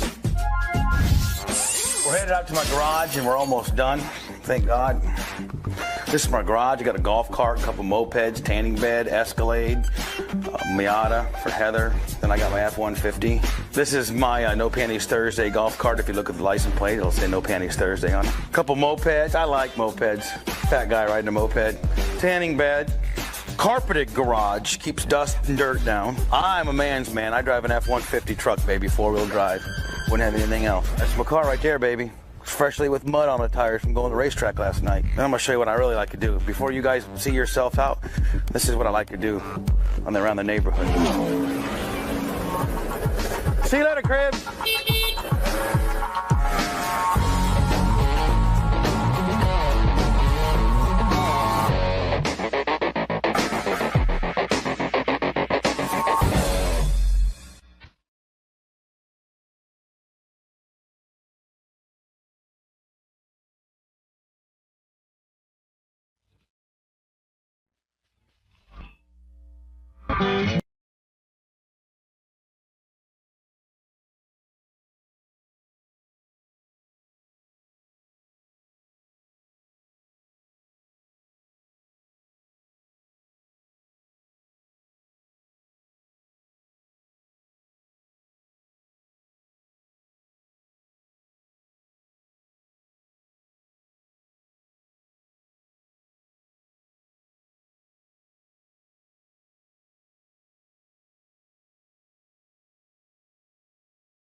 So kind of excited. I want to see everybody. I want to see Robin, Artie. Got to see Howard. Saved my life to get the Sirius Radio and listen to him finally. He's back. Even though Sirius Radio is very hard to hook up. I mean, I don't know if you've done this. I mean, obviously you have wires all over your house. It's a big pain in the ass. I felt like I was setting up a ham radio. It really felt like I was being like, I was hearing World War II, like German people talking about what they're going to do with the war. Somehow connecting with Dennis Quaid. I thought that he was going to be my dad from the future. I don't know if that makes any sense, but it's still not perfected, the Sirius Radio thing. But God, it makes it so much worth it to listen to it when you're in your house and hear Howard again in the morning. It's part of New York. It's part of life. So you've got to be psyched to be here and get to talk to him now. Can't wait. It's going to be fun. It's going to be awesome. He's the best. He's the greatest. Awesome. We'll see you inside, Jimmy. Cool. All right, Jimmy Fallon's here. I want to say hi to him. Got to ask Jimmy, too, how he got that job on Saturday Night Live. Because, like Artie was telling me, Jimmy was this really great impressionist. He does amazing impressions. I don't remember him as an impressionist. He did a Sandler impression. And hey, now. What's happening? Come on in. That's great. Hello. Hey, man. What's up, Jim? It's great. Am I all hooked in now? You're all hooked in. This is wild. This is great. How you doing? What a great studio. I'm doing really good, man. You haven't seen Sirius. I have not seen Sirius. I got Ross to hook me up with Sirius, believe it or not. Right. Because I hooked it up. It's still not right. Really? Are you having trouble hooking it up? It's just a pain. It's still not done correctly, I think. It's like I have it hooked up, but there's wires all over my house. It's like I have a ham radio. It's like I'm hearing things from the Germans, World War II. I don't know what's going on. I go, I'm happy to hear you. It's life-changing because I'm so used to you waking up in the morning and you go, without you, it's just not waking up anymore. It's like, but do you have it on in your whole house, in your apartment? No. I have it on one little thing because. But why don't you have it? Listen, you're a guy. You get some substantial money. Yeah. Why don't you have a guy come in and hook up the main frame, so to speak, so that you get it on all the radios in your house? And when you have it in your house now, you can have a unit that'll play it through the computer wirelessly. Yeah. I don't do anything to the computer either. I mean, I don't want to be in my office listening to stuff on the computer. It's No, you don't have to listen to it. You don't understand. I really don't understand. I don't either. I'm not kidding, though. So my dad used to put wires all over his house, like, to get WCBS FM. Like, we listen to Cousin Brucey. Right. And I'm like, great, Dad. This is awesome. Like, I'm not impressed. I really, there's, like, wires going through the pipes in our house. I'm like, why are you doing this? Like, it's still, and it's, like, for digital, great. I'm so happy I have it, but it's really kind of not. Where are you living now? You live in Manhattan still? Gramercy Park, yeah. And your girlfriend lives in L.A.? Yeah. Well, how does that work? That never works. It's kind of awesome, to be honest. Really? Right before we get into a fight, she goes away, and they go, hey, Faye, what a great time we had. How long has that been going on? Like 2.5 years. And how often do you see her? It's been weird. I would say I go like once a month. So are you faithful to her? She comes here. Absolutely. Really? Well, I mean, that's mind-boggling to me. So once a month you mate, so to speak, and then Thank you. Then that must be some good mating. Yeah, that's pretty good. I do call it that. I call it mating.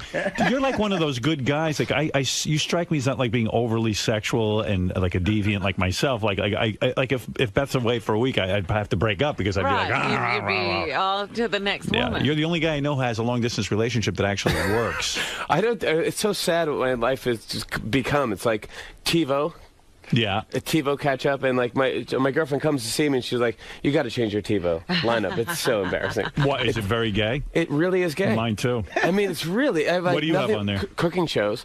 Yeah. Oh, that's real gay. Off the charts cooking shows. Yeah, I mean, I've got like American Idol. I mean, I know, like I'm referencing Alton Brown, and like people are like, "What?" Like, dude, I can't get your jokes. I mean, you're referencing people I don't have any idea. Nobody else watches. But you're like honestly, I mean, when you were on Saturday Night Live, you were the cute guy on Saturday Night Live that all the girls love. I can't imagine that you don't go around and chicks don't sort of come on to you. I mean, being honest, I'm sure that it's difficult to be in a relationship when you have your degree of fame and once a month. I think once you find out, it's like when you find someone you like, it's like it's like that's the one you want to do, and it's like, well, it's kind of fun. It's and it never occurs to you like a weekend you go, hey, I'll go over to Scores and maybe have some. I never liked strip clubs. Really? Ever. Well, you're highly evolved or something. I don't know. I never enjoyed it. I remember like going to a comedy club and the owner's like, I'll take you out. We'll go to a strip club. I'm like, okay. And we went out. It's me and the owner, and like some girl's like putting her boobs in his face. I'm like,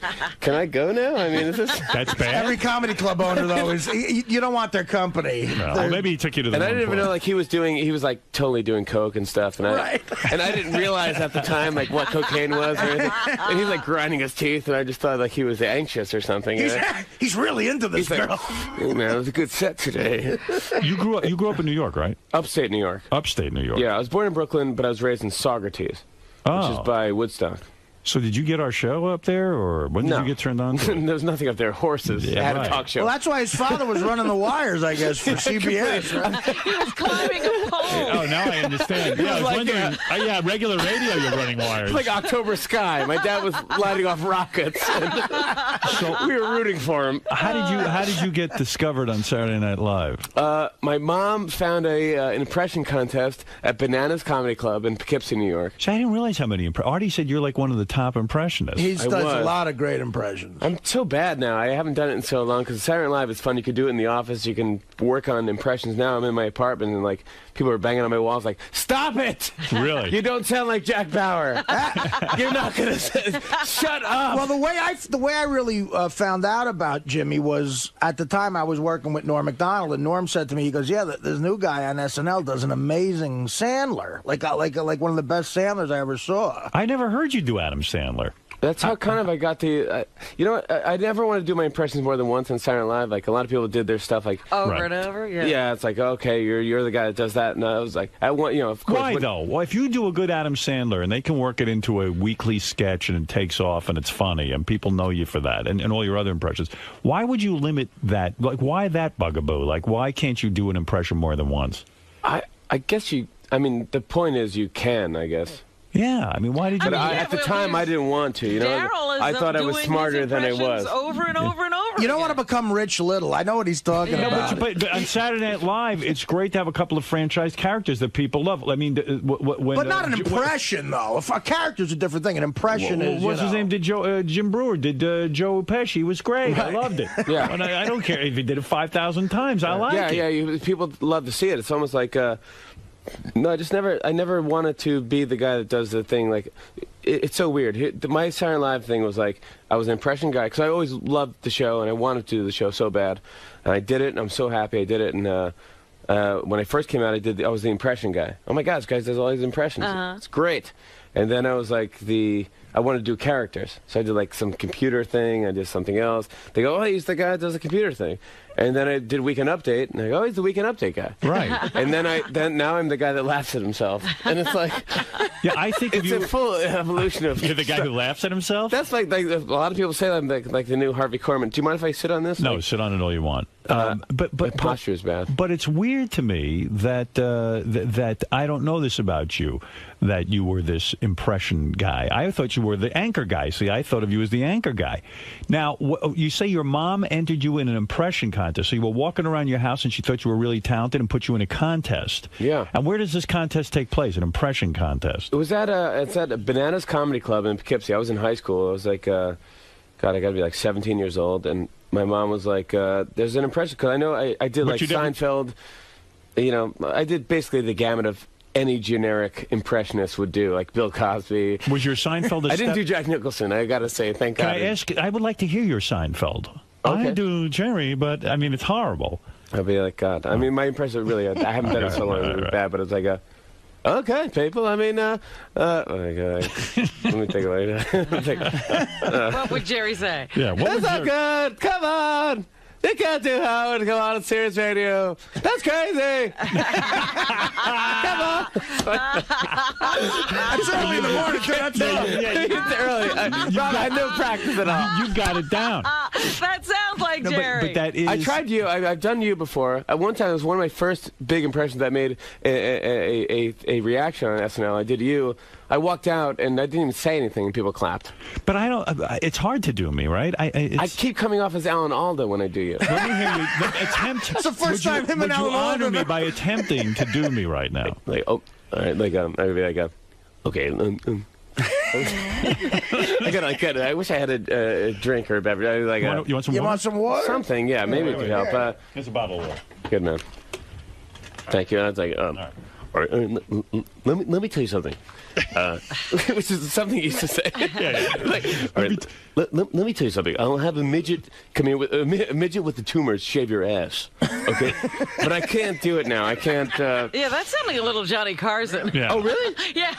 I take like 3 impressions and put it in one. And somebody said you did a Pat O'Brien impression, because that's my favorite. The guy from. He does a great Pat O'Brien. That used to be my thing, because I kind of did like 10 impressions in one. I used to do Pat O'Brien. I did this like morning Zoo Crew thing. Right, I saw that. I always liked that. And they're always the same. They're kind of the same funny. as Pat O'Brien. But Pat O'Brien, did you start doing him when he was with the Scandal? And I don't like to hit people when they're down. Oh, I like to hit them when they're awesome. You know, when they're hot, and then when they're down, it's like, you know, it's like everyone expects you to do Pat O'Brien. I'm like, easy. I kind of can't do it now. But Pat O'Brien well, now that he's awesome again. But wait a second, Pat O'Brien was Pat O'Brien was a sportscaster, right? He was. He worked for CBS Sports. He did basketball for years. And then he became an entertainment reporter. Yeah. So did you do him when he was a sports guy? Or No. You did him as an entertainment reporter. Yeah. Now, that's a very unusual impression. I just saw him, and I was like, I can't believe, like, because he's such a nasally thing.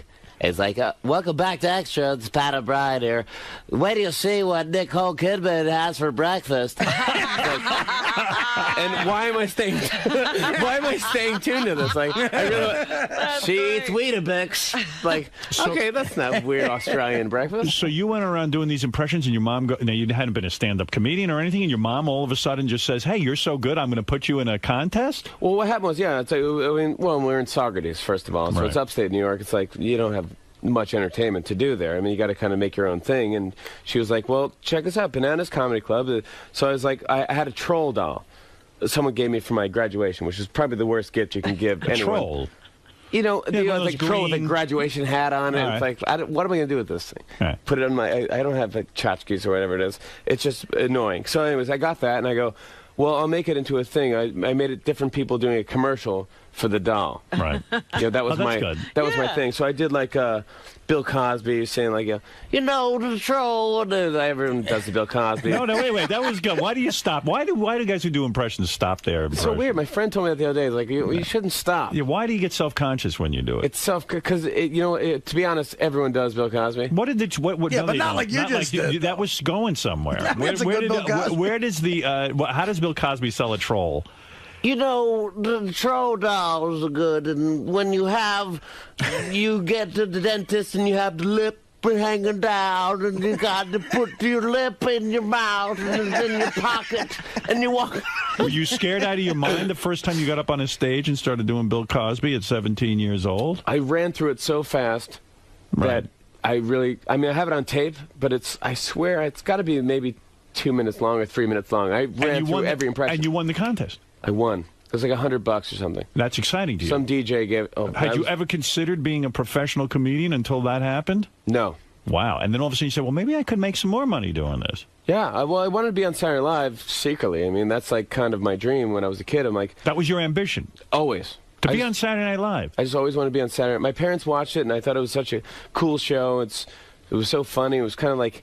It just felt cool to me, like, oh man, like these guys are. What were the years you'd watch them? Were you? I don't Eddie know. Murphy years. Murphy years was big, and then of course the Dana Carvey, Mike Myers. Those years were like Phil Hartman years, like it was in like the late '80s. 90s. So you never even saw the Belushi, the original? I did. Oh, you did? Yeah, I see it with my parents, but I was born in '74, so I think that's when the show's. I'm the same age as the show. Right. So when I turn 33 in September, the show does. I see. So I know that's how I. But I used to watch it on like repeats, and my parents would. They used to do something on Saturday nights where it was like a repeat. But I used to do. Me and my sister would do the Czech Brothers. We'd dress up my parents' outfit, like we have to go to the Statue of Liberty to get birth control devices. Someone told me though, but now even in your life, when on Halloween you dress up as Artie. Is that true? As Artie? No. Yeah, I read that. I swear to God. Wait a second. How do you dress up as Artie? I don't know. He'd have to really eat a lot first. Hold it. I'm not going to. Oh, here. Jimmy says he attends the same Thanksgiving party as Artie every. I thought it was you dressed up as Artie. Oh, no. We go to Nadia's party every. Shit. I thought I had a good. I go, man, that's the most original thing. I don't dress up for Halloween. I've stopped doing it. Because the Thanksgiving party at 11? as Artie, same as Artie. No.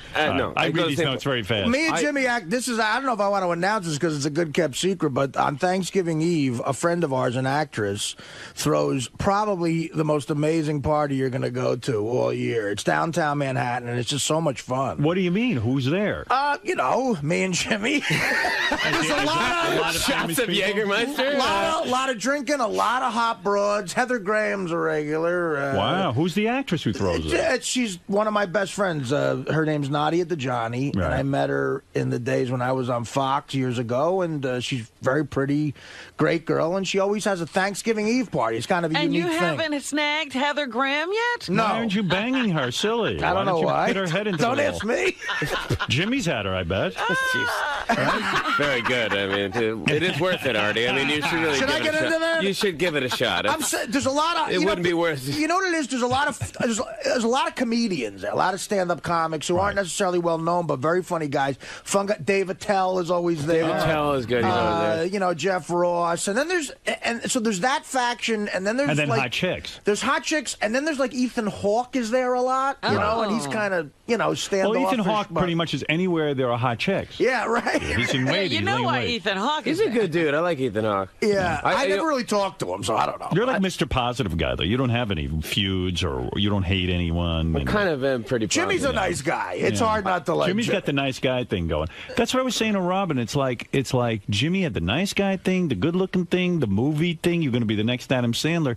What's happening on this front? Are you going to just take the Conan job? Someone said you were rumored to take over for Conan. What's going on? That might happen too. I mean, it's definitely happened. I mean, I'm signing a contract with NBC. We'll talk about it. It's like 2 years from now. So like, whoa. Everybody's planning on everybody moving. Man, that's interesting. You say Jay Leno is not going. Yeah, I mean, you don't know what's going to happen 2 years. Like Jimmy, you've signed a contract. Yeah. Already with NBC. Yeah. That says if Conan O'Brien, when he switches and takes over the Tonight Show, you will take over Conan's time slot. It's kind of like that, but it's tricky. So it's like TV stuff. So it's like, I think the more contract is like, I signed a contract to not do late night anywhere else. Wow. So they're holding you. So you're getting paid right now. Right now I'm getting paid for, like, waiting. For not doing a... I mean, who knows what's going to... I mean, honestly, Leno might go, I'm staying. I mean, I don't care. I mean, I was like, well, sure, okay. But isn't it funny that here they've never seen you do a late-night television talk show, and yet they are paying you? They're so, you know, they got to have They need the next person, They need the next person. Did they ever give you a tryout? Did you ever have to rehearse? Did you ever go to Conan's show on the set and pretend to be Conan O'Brien or something I like never that? No, I substituted for Letterman once. I see. It's very hard. But it must have gone well because... It went okay, but, like, they give you the pre-interview thing, right? Mm-hmm. And I had this girl... Kristana Loken was the girl. She's a model. Oh, she's super hot. Yeah, She was in Terminator 3. So Terminator 3. So they sent me this. They give me the card. They go, we asked her questions. She says she did martial arts. Ask her about martial arts. I go, okay, great. So we're going to come back to the break. I go, hey, good, nice to see you. How you doing? So you took a lot of martial arts? She went, no, I don't. Yeah, and she goes, no. What? I mean, is it like and when I I'm go... like, come on. She goes, no, I don't. I did a lot of mime class. Mime? Which is a better interview, but it's like, where'd I go? So I go, wait, so, I'm sorry. So you went to mime school? Absolutely. Like, what kind of action movie is this where it's like pulling the fake window open? Is it pulling the rope against the wind type of action movie? How do you how do you get horrible information like that? I mean, do you say to them... That's a major fuck-up. Like, I'm supposed to interview this girl. I don't know a thing, and you tell me she takes martial arts. How did they get that? Apparently, she must have said something, you know, where the segment producer's going, look, Dave's on vacation. I'm on vacation. I'm on vacation. It's like when I say to you, I understand you dress up as Artie Lang every kind of, yeah, exactly. You know what I'm saying? Hey, we have our moments. I read it wrong. It's like, well, I mean, I can't blame him or her, but it turned out to be probably the best part of our interview. Well, you know, he did Weekend Update, and he did a really good job hosting those MTV Awards, you know, a couple of times. And, I mean, that's got to prove something. But it's hard to host the MTV Awards if you're not going to trash some celebrities. You've got to be willing to do that, right? You have to do it, yeah. It's I think it's kind of lost its magic because there's so many award shows. It's like, I don't even know what's what anymore. Like, the daytime Emmys. Do we really need them? I mean, you combine them all into one. The Tony Awards, I saw like Zach Braff was there, and it's like, why? Is that going to bring the ratings? Is Scrubs going to Broadway? That's what I'm thinking. It's like, we're going to cut you. We're going to... So how did you get to Saturday Night Live? I don't understand. So you do this thing at 17, then do you go around to comedy clubs and get discovered? Yeah, I went to, so I started my thing. So I started doing like all comedy clubs in the sticks. I was in like Poughkeepsie and New Paltz in New York, and just going on, and I was emceeing a lot, you know, introducing other comedians, which is another... you have to do it when you're a comedian. You have to introduce. That's part of the gig. It's the worst thing ever. And I've done Bananas in Poughkeepsie. That is a horrible. That's the most depressing structure on the planet. Explain to a non-professional. Why is it a terrible You're thing? going to understand this completely, I think, and maybe Jimmy has a different point of view of it. Because when you want to be a stand-up comic, you're so self-centered in a lot of ways. When you're the MC, you got to pay attention to other people. You know what I mean? And you got to say nice things about them. And you got to learn about them. And sometimes they give you. It's very difficult to do that. They make you introduce them too. Like they give you a thing like, just let everyone know I opened for Frank Sinatra. Right. And God forbid you fuck that up. And it's like, you know, you're meeting this guy for the first time. Give it crabs at ventriloquist. It's a terrible thing. It just is. Give it up for Larry and Bill. It's like, hey, everybody. So like everyone else, you go out on the road and you start to develop an act and you get 10 good minutes and blah, blah, blah, blah, blah. I had 10 good minutes tops, and but I had a 40-minute act. And and I went and... and who sees this act so that you get... My friend Peter Islin, who worked at Metroland in Albany, New York. Right. I was going to school in Albany, and I did comedy at my college, and I gave him my tape and my headshot. He was leaving to L.A. to be a music manager, and I go, take care, good luck, and here's my headshot and resume. If you see anyone, let me know. That'd be awesome. And he showed it to somebody, and they go, dude, this guy's great. Oh. Let's bring him out for pilot season. And this girl, Randy Siegel, who was my manager at the time, things change. And why did you fire her? You know what? It's she wanted to do other things. I think she didn't want to be manager anymore. She wanted to do like more producing stuff. Okay, all right. So I was like, but I've been through everybody. I've tried managers. You know, I don't know what they do really, but Me neither. If your movie career doesn't work out, do you blame the manager or I'd the like agent? to blame someone else. It's really kind of my own fault, but I like to blame anyone. Have you not got? Do you not get the great scripts? I mean, have you ever gotten a great script that you turned down? One of those famous things? No, I mean, I got Meet the Parents. And you turned that down? I turned it down because, if I was in it, it wouldn't be Robert De Niro. It'd be like me and Alan Alda. It wouldn't be Meet the Parents. It wouldn't be what it is now. Right. When I got it, I was like, well, this is kind of stupid. But for a while, things were going. You got to do a movie with Drew Barrymore. Yeah, absolutely. I mean, I just finished a movie with Sharon Stone, played my mom. Oh. Really? And which is awesome for my mom. My real mom. It's like, great casting. Sharon Stone. Great casting. Apparently, I look like Sharon Stone. It's like wearing like an evening gown to the pharmacist. Like, See, I don't know. As a baseball fan, I'm surprised Fever Pitch didn't do way better because I enjoyed it, and it was such an interesting thing. Did the Red Sox win the World Series during shooting or just after you got done shooting? While we were shooting, they won the World Series. Right, I didn't see Fever Pitch. Now, you'd love it. You would love Fever Pitch. It's a romantic comedy with him and Drew Barrymore, and he's a lifelong Red Sox fan, and he lives and dies with the Sox. They always lose, and then they happen to be shooting it the year they won for the first time in 86 years. And bizarre. Really, I mean, which is weird. They probably want you to make a movie every year, the Red Sox. Well, I mean, the Cubs are sending me scripts. They want me to do every franchise sending me scripts. I bet you would love the movie. But you do, and I Dream of Jeannie with Jessica Alba, right? It's no, that's IMDb. It's a rumor, and I should get that removed because a lot of people bring that up. That's not happening. It's not happening. Even if it was happening, it probably wouldn't. And if Sharon Stone was the biggest bitch on wheels to work with, you would never admit that, right? You would just take the high road. And I probably would not. But honestly, I didn't work with her, so I couldn't even tell you if she was crazy. She was your mother, and you never got a scene with her? I got one day with her in Los Angeles soon, coming up. So I didn't do it yet. Oh, you haven't worked. It's like a pickup scene, so I can't cut my hair. I can't. You know what I'm saying? It's like I can't change my attitude. I mean, really I can't. Why do you live in New York? I mean, it isn't where all the action is in Los Angeles. Isn't that the place? I love New York. I can't You can't leave. There's nothing like it. But shouldn't you be hanging around with Adam Sandler? Is he a good friend of yours? He's the nicest, coolest dude in the world. Do you ever do your impression of him around him? I did it. The first time I did it was Ben Stiller was the host, and he called out. He told the producer, like, "You got to hear this kid's Adam Sandler. It's great." And they go, right. That's how Norm was with it. He thought it was that amazing. I haven't heard this. Yeah. I want to hear it. Well, there's like, oh God, I'm not kidding. My impressions are so bad. All right, so you're not on your game. Well, I could do it for you. But there's like 3 stages of Adam Sandler. One is the mumbling, where it's like, how are you? I just I went to my mother the other day, and she was like, "Shabba-doo-doo." So it's like those two there. That's sad. So that was my Adam Sandler. I remember I did the audition for Saturday Night Live, and they said to me, the producer or something, he goes, "I just want to let you know, Lauren doesn't laugh at stuff. So don't let that disappoint you because he's seen it all." That's easy to do. Thank you. He's seen it. Yeah, that's good. Thanks. I appreciate it. Yeah. It's good to have a producer who doesn't laugh at anything. So get ready. Yeah. So he's seen it all. So don't worry. It's okay. Great. So then the sound guy's putting the makeup guy's like putting makeup on. He's like, Lauren doesn't laugh. He just doesn't laugh. So just know that when you get it, I go, "Thank you, I appreciate it. Thank you. I'm so nervous."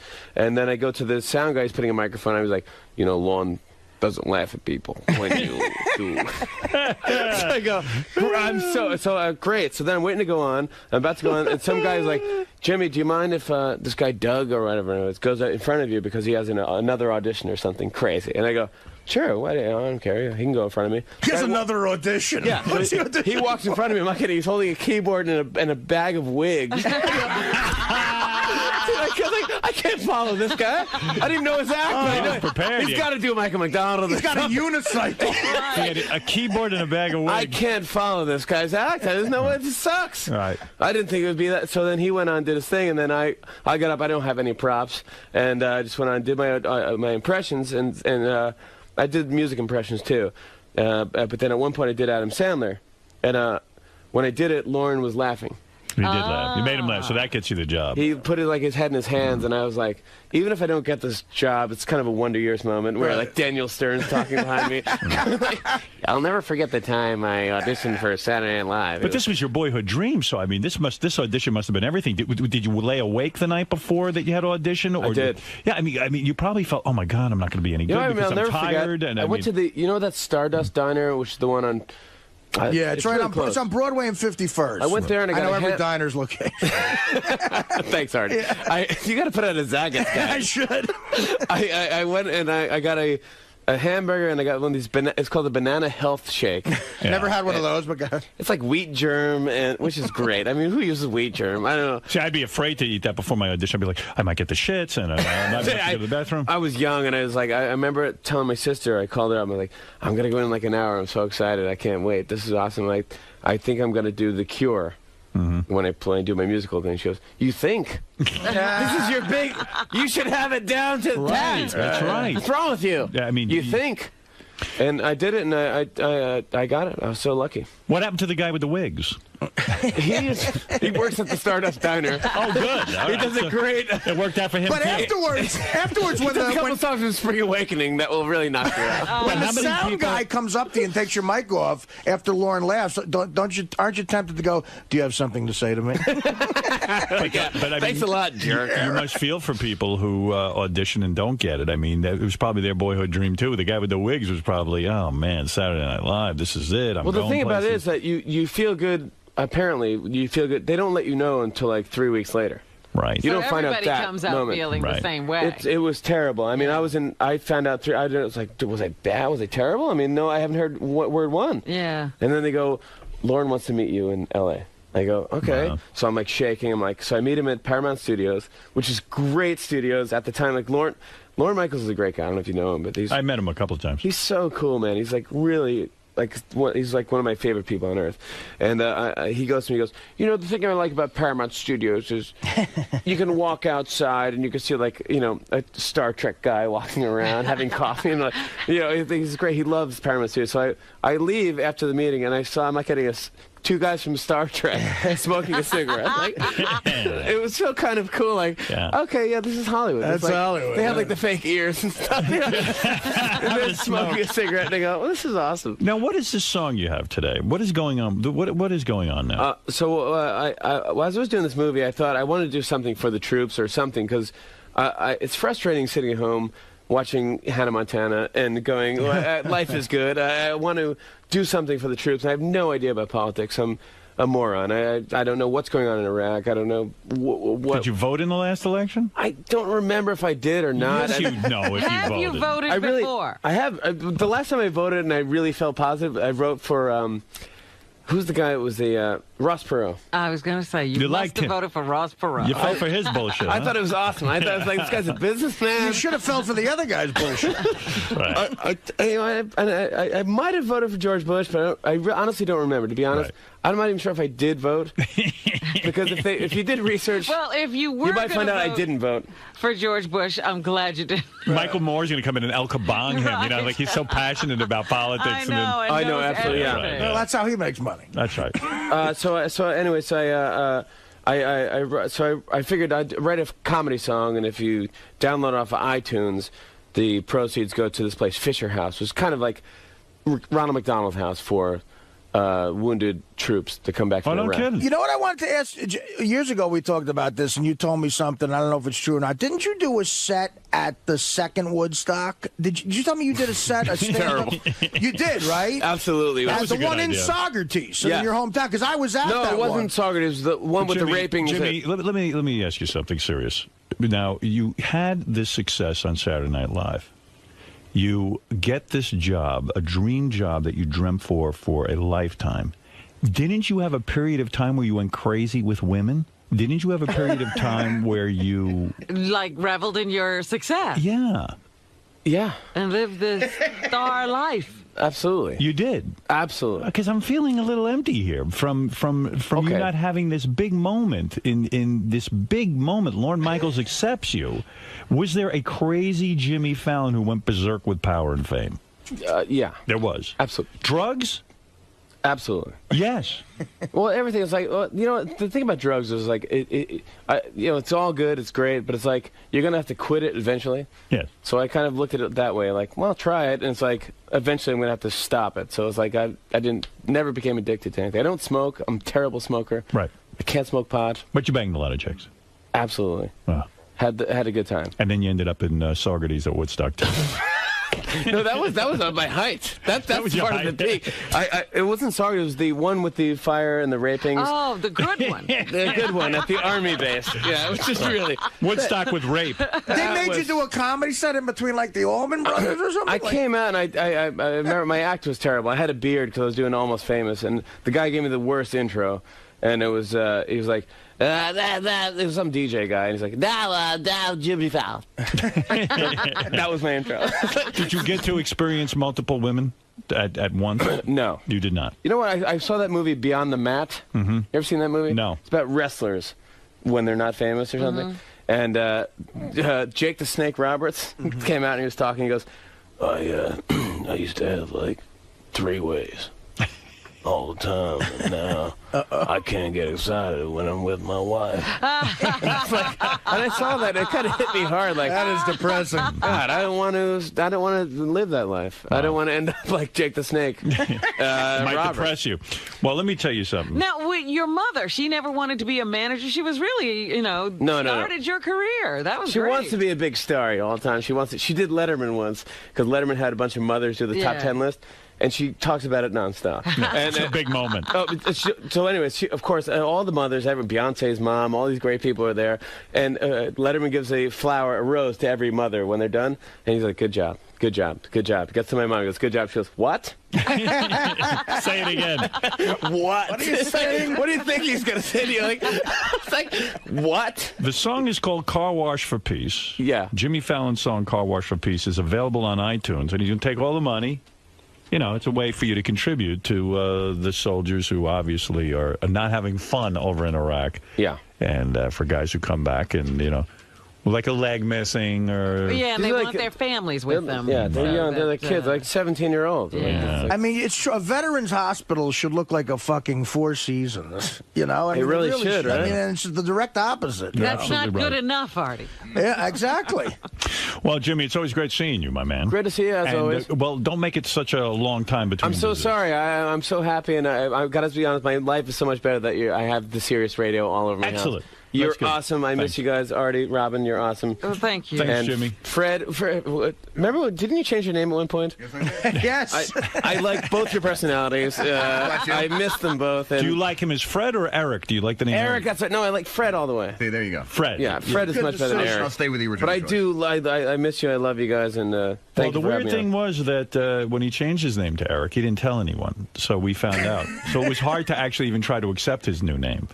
You know what, before I go, but I mentioned Kenneth Keith Callenbach last time I was on because I love that guy when he was on your show. But he sent me he has a sketch show. Or Oh, no. Uh-oh. It is hard. I mean, it's hardcore. It's hard to swallow. I mean, really, he's doing like Don Knotts impressions. Right, yeah.